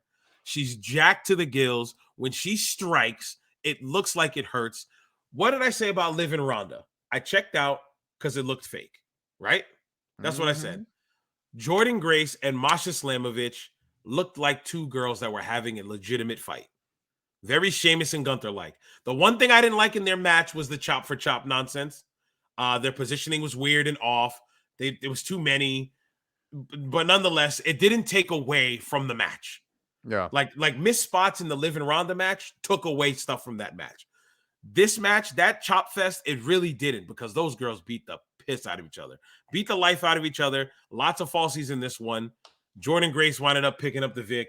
She hit her Grace driver, I think she calls it, from the second rope. So avalanche Grace driver. Instead of her sitting out, though, she kind of laid out with her, and it was kind of odd, but it still got the point across. Yeah, amazing match. What you think? And then we're gonna wrap it up with Alexander. All I'm gonna say is, yo, you want to watch 2 girls go hard on each other? 2 girls walk in there and go, all right, like let's have a match. 2 girls didn't pull punches. They didn't look like they were out. They were afraid, and they were willing. They tried to steal the show. And shout out to them. Kudos to them. Absolutely, a great match between the 2 of them. Though I gotta say before we move on, answer my question that I asked you before we went on air. Okay, Is this the Oscar push? Did we get the undefeated star who got all these accolades, all this stuff to finally get to the big main event? We built up the monster so that our giant could our queen, in this case, our queen could slay her. The same Yes. way Queen Charlotte slayed Asuka. Yes. I Okay. think so. I believe Mickey James' story ends with Jordan Grace. I believe because Mickey said she's going to go and work until she gets an Impact Knockouts title shot. My belief is Mickey's going to get there. She's going to get to Jordan Grace. She's going to be a legitimate opponent Contender. for Jordan, contender, to take it away from her. Lord knows, I don't know when the next big one up for Impact is. I don't know their pay-per-view schedule at all. But whatever that big show is for Mickey, when Mickey's like, you know what, this is it, I'm done. It's Mickey versus Jordan Grace. Jordan Grace goes over in Mickey's last match. I'm sorry, I love you. Super kick, 1, 2, 3. Okay. I feel like that's what's going to happen. Okay. I don't hate it. That. I don't hate it either. I think this match was definitely wrong one. Was definitely Jordan Grace and Masha Slamovich, Asuka Charlotte, and they're an Impact's version of doing it. Okay. And I didn't hate it at all. Again, the production told me how Masha's been ripping and running. I saw the pick your poison thing the week prior. And all that, but it was good. The match, I believe that was the best match on the card. Yeah, Jordan Grace, Masha Slamovich, best match on the card. Moving on from that, Jordan Grace, Josh Alexander and Eddie Edwards, they also had a good match. They went 28 minutes. They had a very long match. I was just gonna ask you that. Did you feel the 28 minutes? No, I felt like Jordan Grace and Masha Slamovich was longer, in all honesty. Yeah, and they only went 16. But these two dudes went 28. Josh Alexander got his nose broken. I don't want to say busted, broken. His nose was broken. Crazy. Josh Alexander ate a knee right to the nose. Wait, you said a knee. Wasn't it his own knee from the Tiger Driver? Oh, I thought it. I see the way I thought the move was. I thought when Eddie gave him the move, Eddie hit him with the knee. He hit himself with his own knee. Oh, I thought it was because it was because remember because he goes over. Yep. And then he's laying on the ground, and that's when they show the Tiger face. Driver. Oh. He hits the Tiger Driver. Bam. Stacks him. 1, 2. Big kick out. Lands on his stomach. Right, and they don't show. I remember that. They don't show his face for a while. They pan around. Then Josh Alexander turns his head, and you can see the blood rushing from his nose. I remember. You know what? The blood bubbling. I thought he broke it before the Tiger Driver. Because remember before the Tiger Driver, wasn't it before the Tiger Driver that Eddie had kneed him? If we had more time, I would. Okay, I could have sworn Eddie knee. I thought it was before that. I know the sequence you're talking about. I thought it was before, like the move before that. It might be. Then Eddie hits the Tiger Driver, and then Eddie, when he pins him, Eddie's like, "Holy crap!" Like Eddie looks at his face. Remember how I was talking about I like production, right? Yeah. I watched this. I watched a lot of Impact here in my headphones. So I was able to hear the referee signal, hey, you got 7.5. So I was like, oh, okay, Jordan Grace and Masha Slamovich have about 15 minutes. Because he goes, it was the black ref. He used to be the black ref in WWE, the short ball-headed dude. Yeah. He goes, it was only 2. 7.5, guys. I was like, oh, wow, okay, I can hear them. So the ref for the main event, when Josh Alexander hit him with that running Alabama slam into the corner, when Eddie laid out into the buckles and he went up to him and Eddie's like, I'm good. He tells him like 4 times, I'm good. And they worked hard. That main event, they was a hard working main event. Hard hitting. They put honestly, so that main event was like, when you talk to me about like the TNA and like the Impact heart, okay, I saw it in that main event. Like those two boys, and again, the girls, the last 2 matches showed me that heart that everyone talks about that TNA has and that Impact demonstrates. Right. And that 4 competitors, I saw that because they went out there and they were like, we're going to steal the show no matter what. So you stopped me real quick, but I'm going to let you go ahead. It's fun. So the whole thing I was talking about production. Yeah. I heard Eddie hits the Tiger Driver. Bang. He leans in. Are you okay? Right to Josh Alexander. Are you good? He goes, you good? He's like, yep. Big kick out. Bam. Big kick out. And that's when they lay out and breathe. So I don't know if he saw that he hit his face or something I don't know. Yeah. Okay. All I know, I don't know if Alexander said I'm good. He mumbled something that didn't pick up on the microphone. Yeah. But I heard Edwards go, "Are you good? Like, you good?" And then they were talking a little longer. That's why I like having the headphones on when I'm watching wrestling, because I like to hear the guys talk. Because I don't need to watch it like a fan. I try to watch it like I'm analyzing and breaking down what they're doing. And hearing him ask him, "Are you good?" and all that, it made me like, okay, something must have happened at that point. But yeah, like you said, those four worked hard. Grayson Slamovich, Alexander Edwards, amazing work. It is now 2 hours and 39 minutes. This is one of our longest episodes in a while. Point we're saying, y'all, we're gonna watch it. I'm gonna go back, check those matches out. Yeah, yo, you need to I'll go back. watch the I will four go back and matches, check like, out those yo. matches. Yeah. I'll check them out. I'll give Listen, them a watch. let's see. 20, 36. That's about an hour of your life. About an hour of your All life. right. So I said watch the first two, watch the last two. All that stuff in the middle I skipped. So I will go back and watch it. You're gonna like Mickey and Mia Yim. I believe you're gonna like Mickey and Mia Yim. They I'll work watch hard. I'll watch it tomorrow. The tag matches, I know you're gonna not like. I know you're not gonna like them at all.